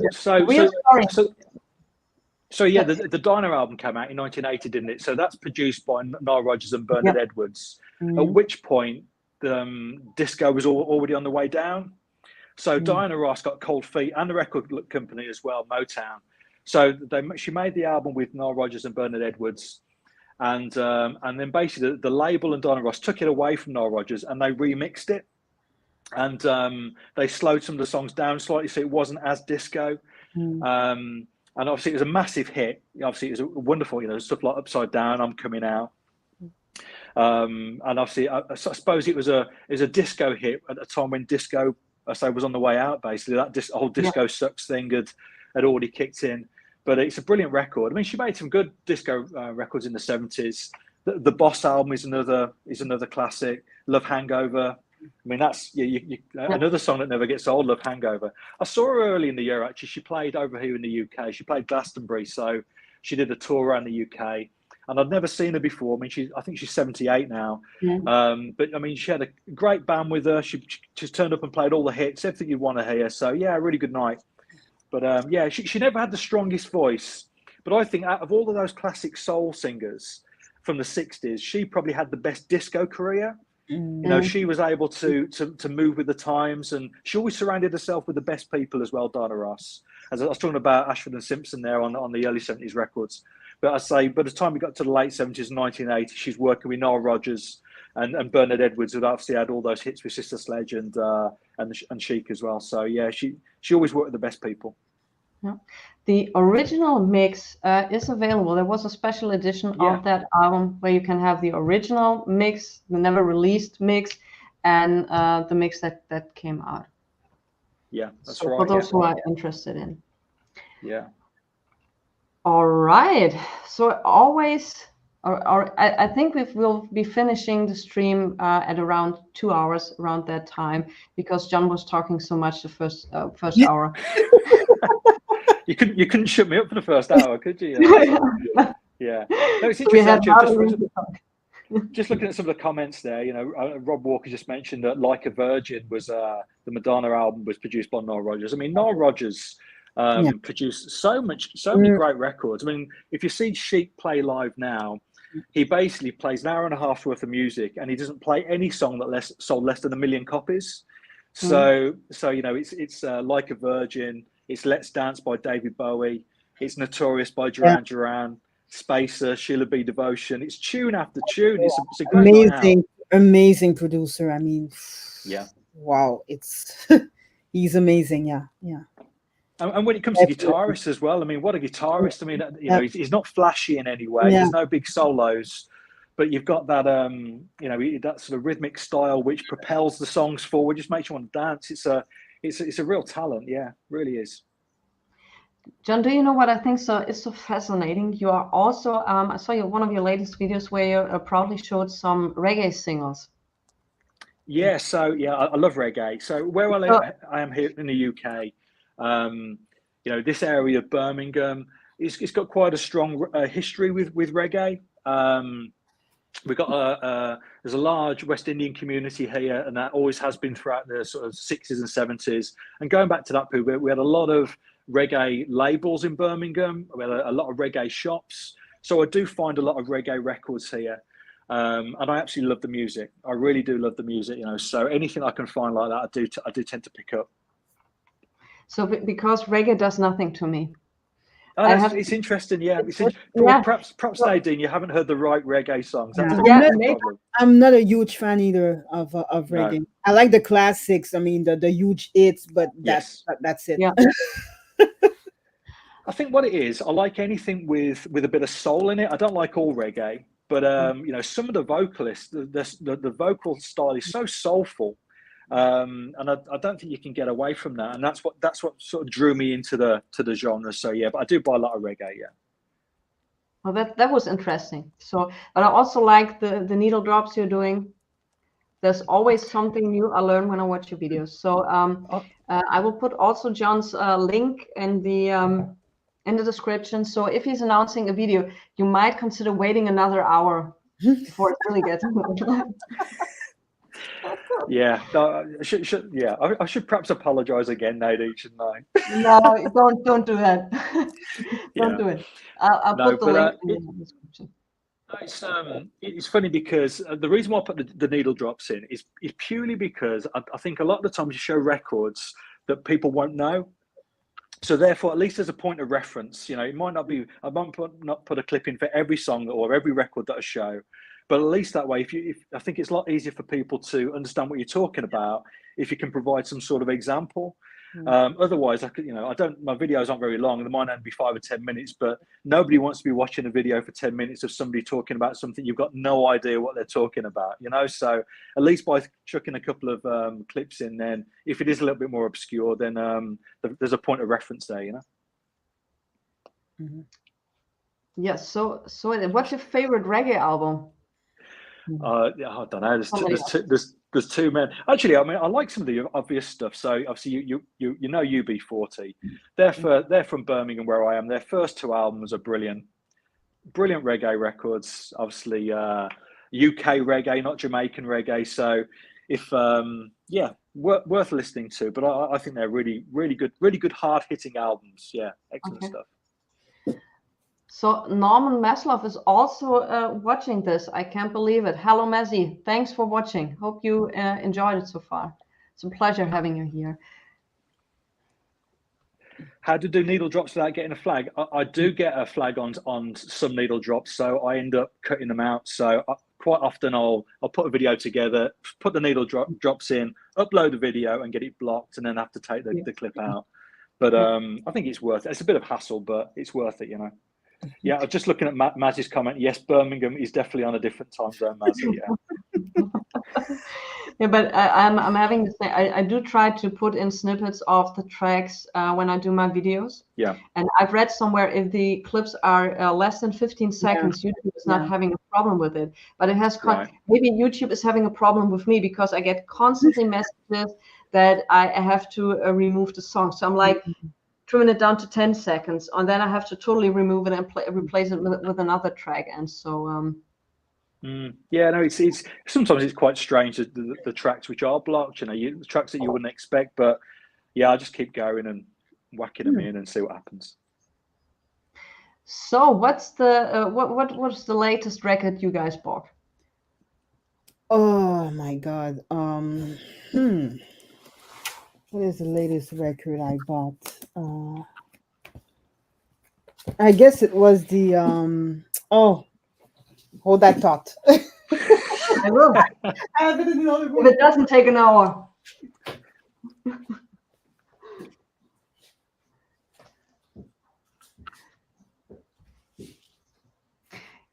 Yes, Tino, that's for sure. That's also the same opinion I'm having. I'll put that up.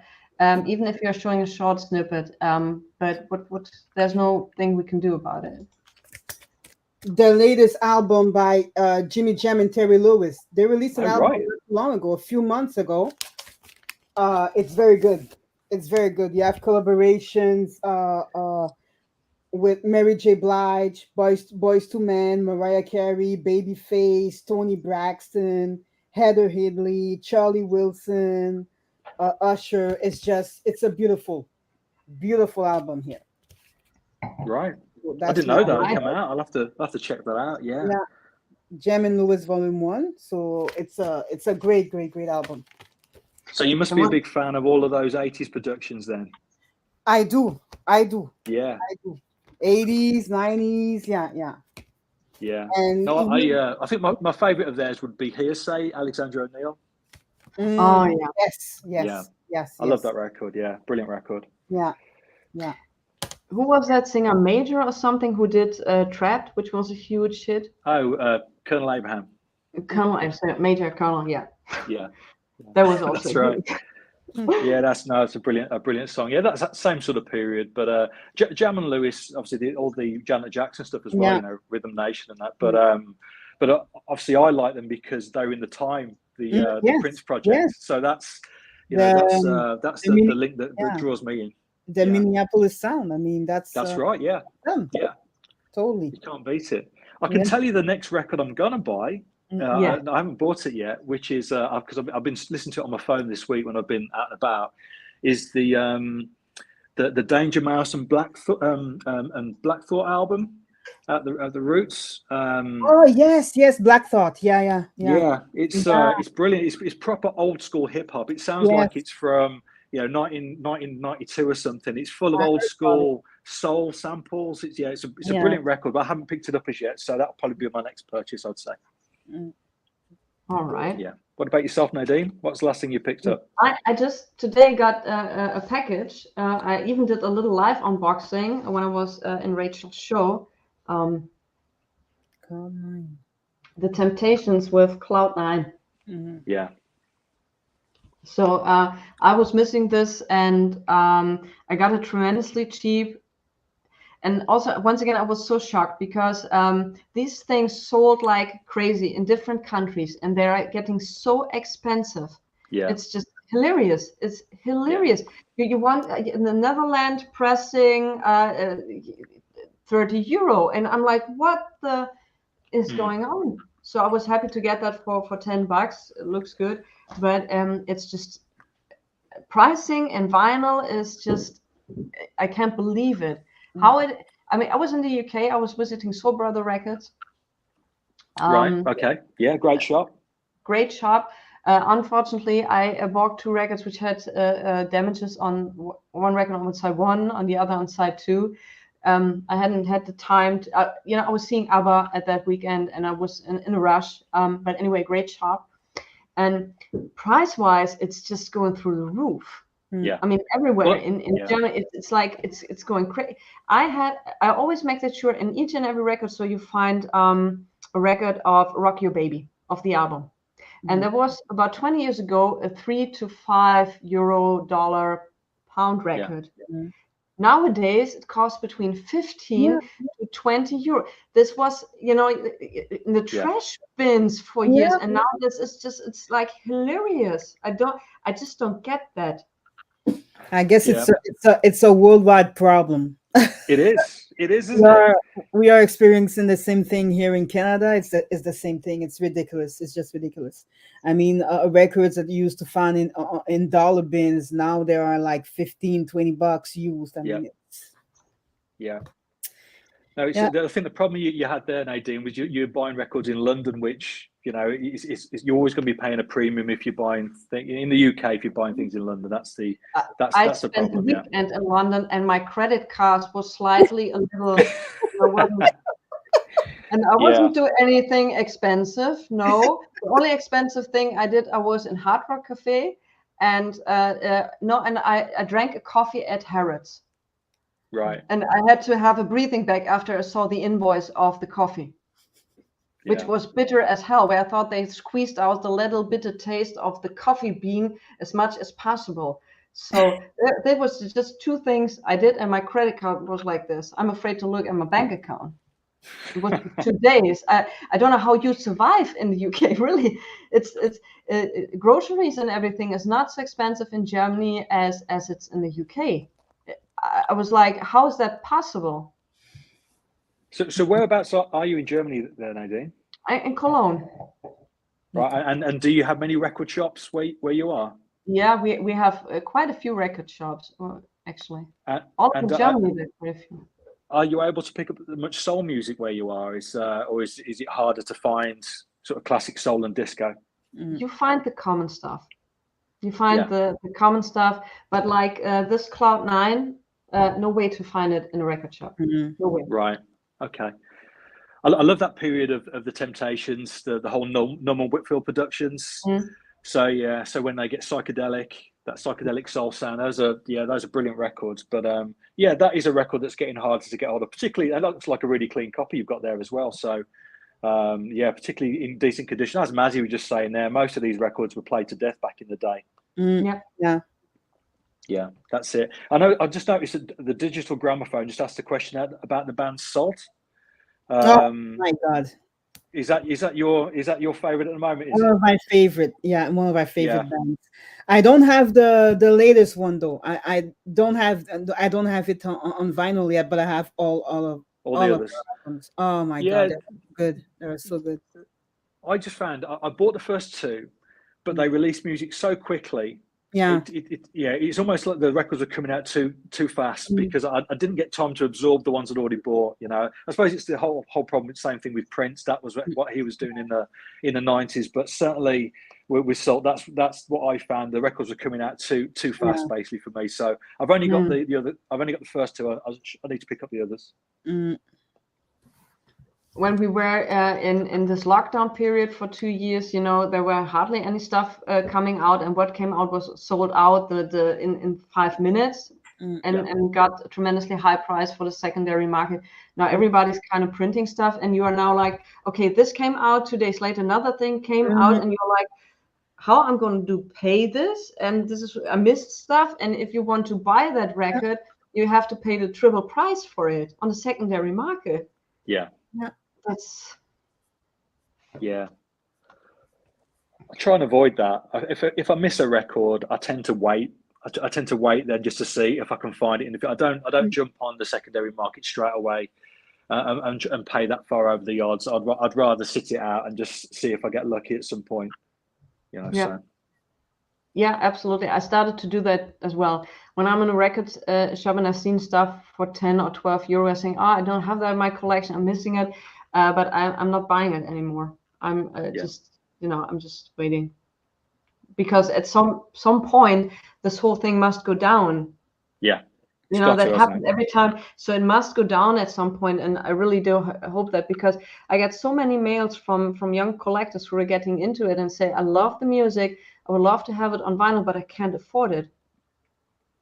So that's why I started doing these videos with Hidden Jewels of Soul and Disco, where I try to present relatively cheap records with good music, so people can have a listen to it. But I think that's an important thing what you're saying there, Nadine, because there are ways of getting the music on vinyl. If you want it, you can get it cheap, but it's just not buying the top pressings, the pressings that are in vogue. So I mean, I mentioned about this album. This is it's less than $5 every day of the week. So and it's I don't know, 12 tracks or whatever, and every one of them is absolutely fantastic. But it's not an obvious record to buy. It's not a very fashionable record, but it is a brilliant record nonetheless. And there's plenty of those. So those type of videos that you're doing where you're talking about records that are cheaper but are still fantastic, I think those are really useful to people that are starting collecting vinyl now. Yeah, someone mentions Coal Mine Records. It's Jason. Coal Mine Records is great. They had a reissue of Barbara Haywood's On the Rise. It's one of my holy grails, and a record I think I'm never gonna have in my collection. But they did some great reissues. Barbara Haywood. For those who don't, check that album out. Barbara Haywood, On the Rise. It's a holy grail record. You never get it. It's like I've heard that 500 were done at a private press in 1970, and only less than 30 are known to be in existence. So I think Vanity Please did a reissue of this one as well. Yeah, that's the Vinyl Me Please reissue. Okay. I'm not a big fan of records who have been done with needle drops.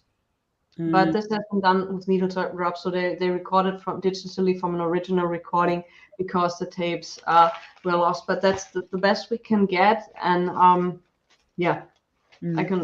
All my records is great.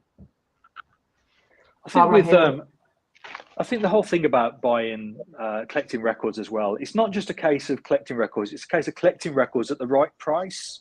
Yeah. So any of it, if you've got unlimited funds, then you can just go out and buy records wherever. But, I certainly don't. So a lot of it is doing the hard work and trying to find records, putting a shift in and going to different shops and just trying to find the best copy that you can get for the best money. That's the thing. And sometimes it is a case of waiting for a reissue, a nicely done reissue that, as you mentioned there, Nadine. I say another question there just about recommended sort of cheap records that are worth picking up. You showed a Barry White album earlier on. I think all of his records are really undervalued. All of those 70s records that Barry White did, you can get most of them for under $5. I know the Gloria Scott album's an expensive record, although is available as a reissue. But all of those original Barry White albums, you get them for less than $5, and they sound fantastic. The record company really spent the money on those productions. Yeah, there you go. Wonderful record. But the Gloria Scott reissue, I wanted to send that record to a friend as a present. Some reissues are €80. Is that right? Some original pressings are cheaper. And 20 years ago or so, I got the original pressing of that record, and that was at that time I didn't pay that much. It was between 500 to 800 euro to get an original pressing. Now you get the original pressing between 100 150 euro, but you pay for the reissue like 80 euro. It's the same thing with Chet Baker, which I don't understand. Chet Baker Sings, which is a quite famous album. You can get an OG pressing around 100 euro in okay condition, and the reissue is like 250 euro. So that's always a little confusing for me. Yeah. So at what point do you just buy the CD instead and not worry about worry about paying €250 or £250 for a vinyl copy? Absolutely. You know? Yeah, I do understand when people say I can't afford. I would love to hear the vinyl. I would love to have the feeling to open it up, to play it on my turntable. I can't afford to listen it via Spotify or by the Japanese reissue, which is €15 or something. Right? Especially when it comes to soul and R&B. I mean, it's apparently it's not trendy enough. That's why we don't have reissues like, you know, rock albums or jazz albums. I mean, and it's a shame. And I'm really thinking of, you know what, I'm going to buy CDs because it's getting ridiculous. The prices are just so high. Come on. And the used records are getting high as well. I mean, I'm not going to buy a 100, you know, a dollar record, a VG or VG plus record. Yeah. I totally understand. So Vinyl and Kicks wrote, and that's very interesting. Phyllis Hyman, I love her. She is my goddess. She recorded also on the James Bond track, Never Say Never, and she was just that far away from being released as a Bond track, but certain rights stuff got in between. You get here in Germany Phyllis Hyman stuff very regularly in the dollar bin. Like is that right? Yeah, like most of her stuff. Especially the early stuff, Loving You, Losing You, the album. Yeah. The later stuff is more difficult, but it's still between €5 to €15 here in Germany to get it. Yeah. Phyllis Hyman. Another great cheap heat artist, somebody whose records are always cheap, is Hamilton Bohannon. I'm a big fan of Hamilton Bohannon, you know. So all of those 70s records, it's that sort of wonky funk, wonky disco sound that he had going on. I mean, he was an interesting guy because he played drums. He was a drummer with Stevie Wonder in the early 60s. Then in the late 60s, he was a band leader for Motown. So whenever the Supremes went out on tour, he would be the sort of guy that would be the band leader, you know, putting the music together. But his own albums from the 70s are always cheap. I don't know why they're always cheap. I suppose they did sell in a reasonable amount, so that keeps the price down a bit. But if you see any of those in the cheap bins, I'd always pick them up. DJ Funk Forever Funk Cafe. I need to get in touch with this woman. Something about it. Do something about it, please. Okay. Brilliant. All right, Norman. I think that's a question for all of us. No, I personally try not to complete the discography. I'm sorry, my cocktail done. I pick the stuff I like because if an artist brings out an album and I listen to it and I don't like it, I don't buy it because I'm not listening to it. So I don't have pleasure to listen. Just the only artist I did that was Elvis because I'm a crazy Elvis fan. You see that jumpsuit up there? You know. So that's the only artist I did that with. But I'm not listening to all of his albums because there's stuff I didn't like. But I love Elvis, but with other ones I'm not doing it. Eve, John, what about you? I'm kind of a completist. I'm kind of a completist. The thing is, sometimes the album is not reissued on vinyl, so I guess it's good. But yeah, if I really, really, really into an artist, I'm going to try to have all of his stuff, of course. I do when it comes to like Erykah Badu, Maxwell, Jill Scott. I do. Brilliant. I do. Everything on vinyl, I'm going to try to get. Yeah. Great. No, I'm a completist for Prince. That's it though. Everybody else. So, and obviously Mazzy, who's asked a question there. I know that Mazzy's he's a real completist, isn't he? You know. So, no, I've never been like that. Same as yourself, Nadine. If it's good, I'll buy it. If it's not, it stays in the shop. You know. Yeah. So, I do have collections by artists, and I'm only missing one record, which would do most people's heads in. But you know, I consider that record to be not too good, so I've never bought it. So having 30 records by an artist, 30 albums, and I'm missing one to complete the lot, and I haven't bought it, and I won't buy it. So yeah, I've never been a completist apart from Prince, just purely because I've always been a bit of an obsessive, really, when it comes to Prince. So. You're great. Yeah. So we will do another 7 minutes because John was so late, and I think we were always mentioning that. That was me. That was me. I was really late, really late. Really late. So we will do another 7 minutes, then we wrap it up. So if you have questions, do it. I think we will do a second episode of this. I think John will be very happy to do that, and I think Eve will be on board too to do that. If you want to be an hour late next time, feel free. Don't worry about it. You'll be fine. You're fine. No, you won't, because you are going to give me your phone number so I can call you up out of the car to make sure you're right on time. That's fine. That's fine, Nadine. Yeah, that's fine. I deserve that. No, it's all is good. So are there some more questions? Average White Band. I'll Cut the Cake is just, I love that track. Yeah, Prince is not easy to be a completist about such. Yes, and I would love to know what's in his vaults, what's coming up. Yeah. Oh, Jason, that's no. I don't think so.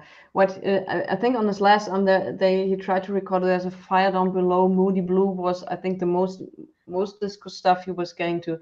I think in the mid 70s he was more into country, like that kind of music. But I don't think so.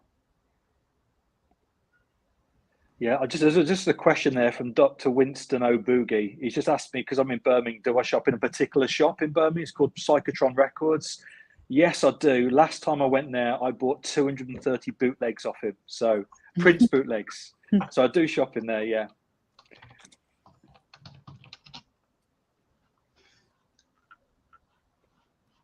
So Rachel is going to a record show in town.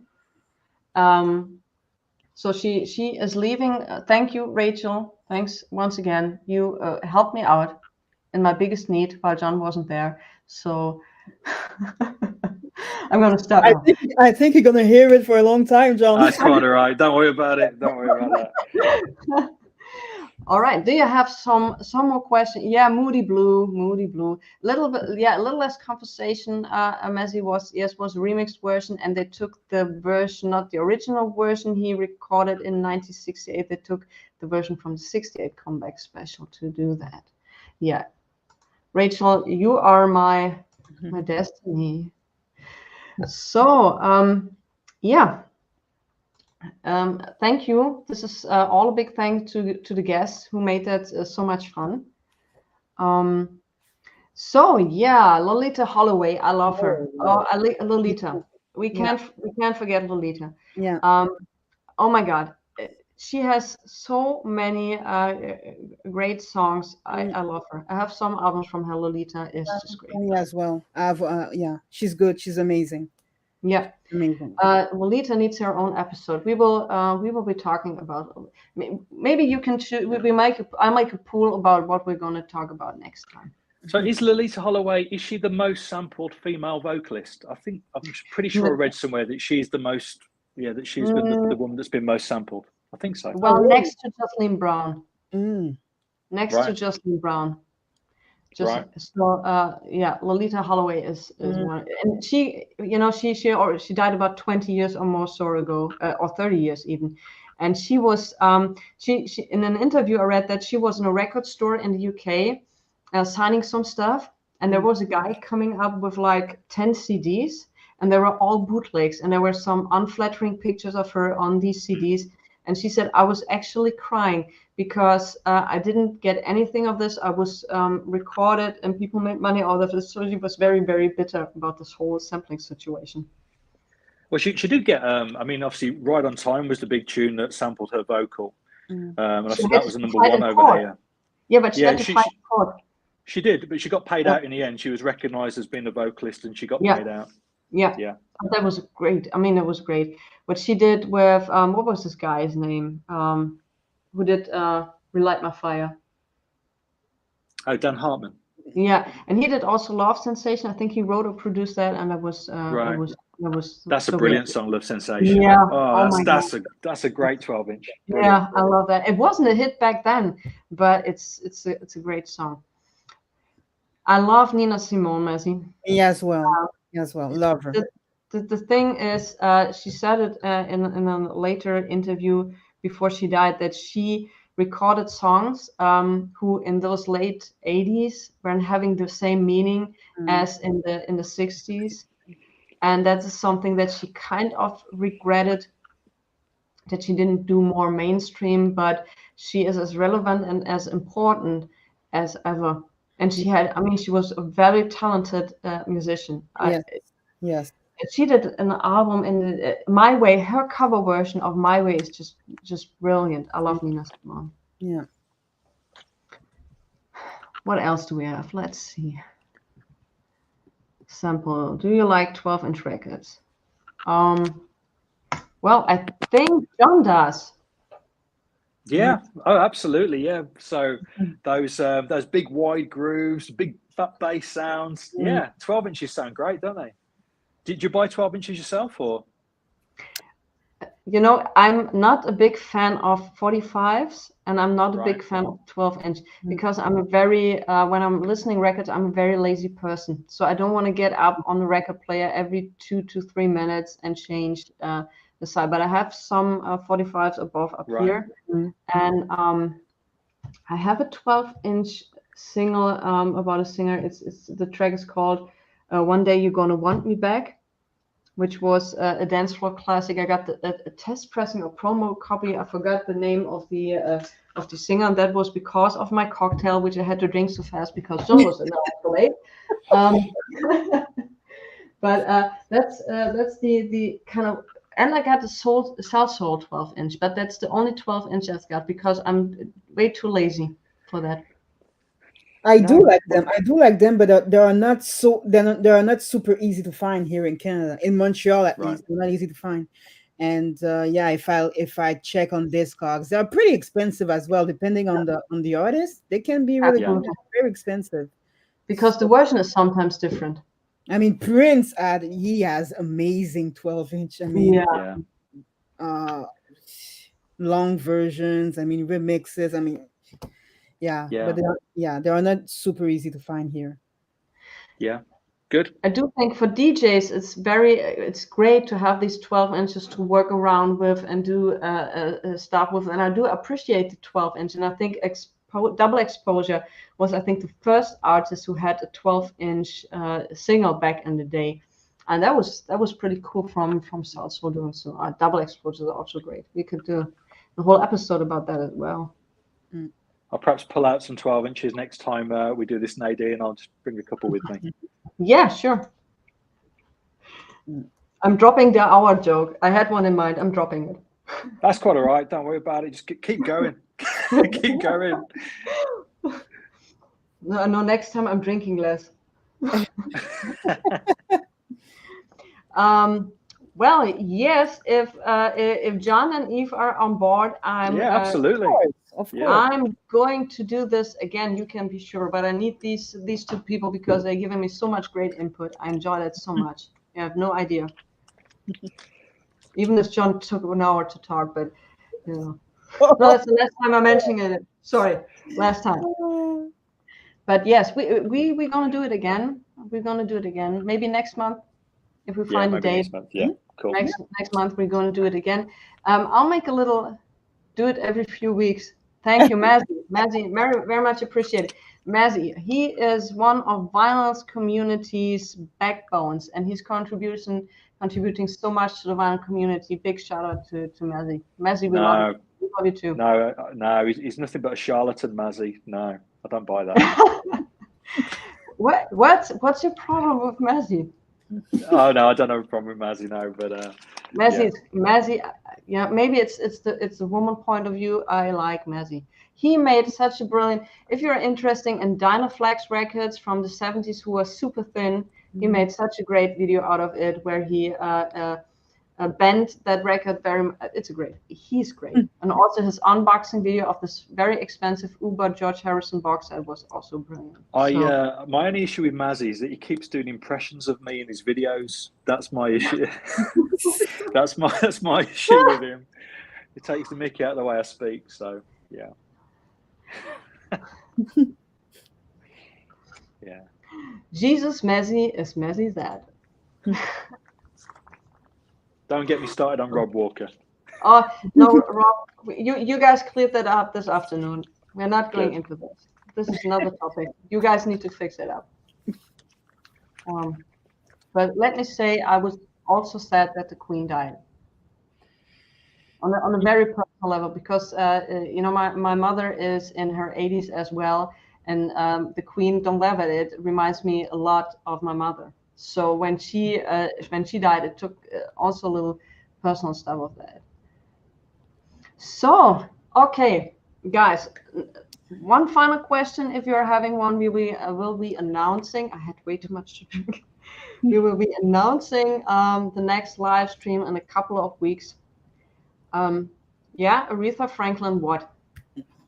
The Queen of Soul herself. Yeah. The Queen. Yeah. But her sister, Caroline, get her records. She, in some songs, she sounds better as Aretha. I need to say that, and I love Aretha Franklin. But her sister was brilliant as well. Brilliant. Don't laugh, DJ Vertigo. Don't laugh. All right, guys. So I think we're going to wrap it up. Otherwise, some of you is having a question for John, for Eve, for anyone. Not really? Okay. So thanks you, Eve. Thank you, John. My pleasure. It was very, very fun. Thank you, John. Even though I'm never going to live this down, am I? It was super fun. So I'm looking forward to episode 2. Absolutely. Yeah, absolutely. Thank you for inviting me. It's really kind. I'll watch the first hour on catch up. Yeah, so yes, see what I missed. You will see us struggling somehow, especially when I'm sure you're fantastic. To bring on a YouTube video and totally messed it up. And thankfully, Rachel was there to help me out and made a total fool of them myself. But yeah, we've made it. We've made it. Yeah. Good. Good. No, thank you very much. So guys, thanks once again. I'm wishing you a great Saturday evening. It's here in Germany. Eve, what time is it in your place? It's actually 2:15. 2 o'clock. Okay, so I'm wishing you a great afternoon. Thank you. And I would say thanks to all of us who watched us, and DJ Funk Forever Funk Cafe. Get me in touch with her. Eve will continue to ask you to get me in touch with her. I need to talk to her daughter because I need to have information. I would love to do a video about her because this record is just tremendously good. We have Vinyl Ant, which is a German channel, also presenting stuff. He has a Clubhouse show every month that I can only recommend that you check him out as well. And so yeah, thanks once again. Have a great weekend, guys. We see you next time. Thanks for saying brilliant. You know, I'm a little drunk, and you say brilliant. It works out great. And yeah, well, we'll make a pool and see what kind of topics you are interested in. And well, I can only say thanks and goodbye, good night, good afternoon. Thank you, guys. Thanks for watching. Thank you. Cheers. Bye. Cheers. John will be here for another hour. Don't worry. Okay, bye. Bye, guys. Bye.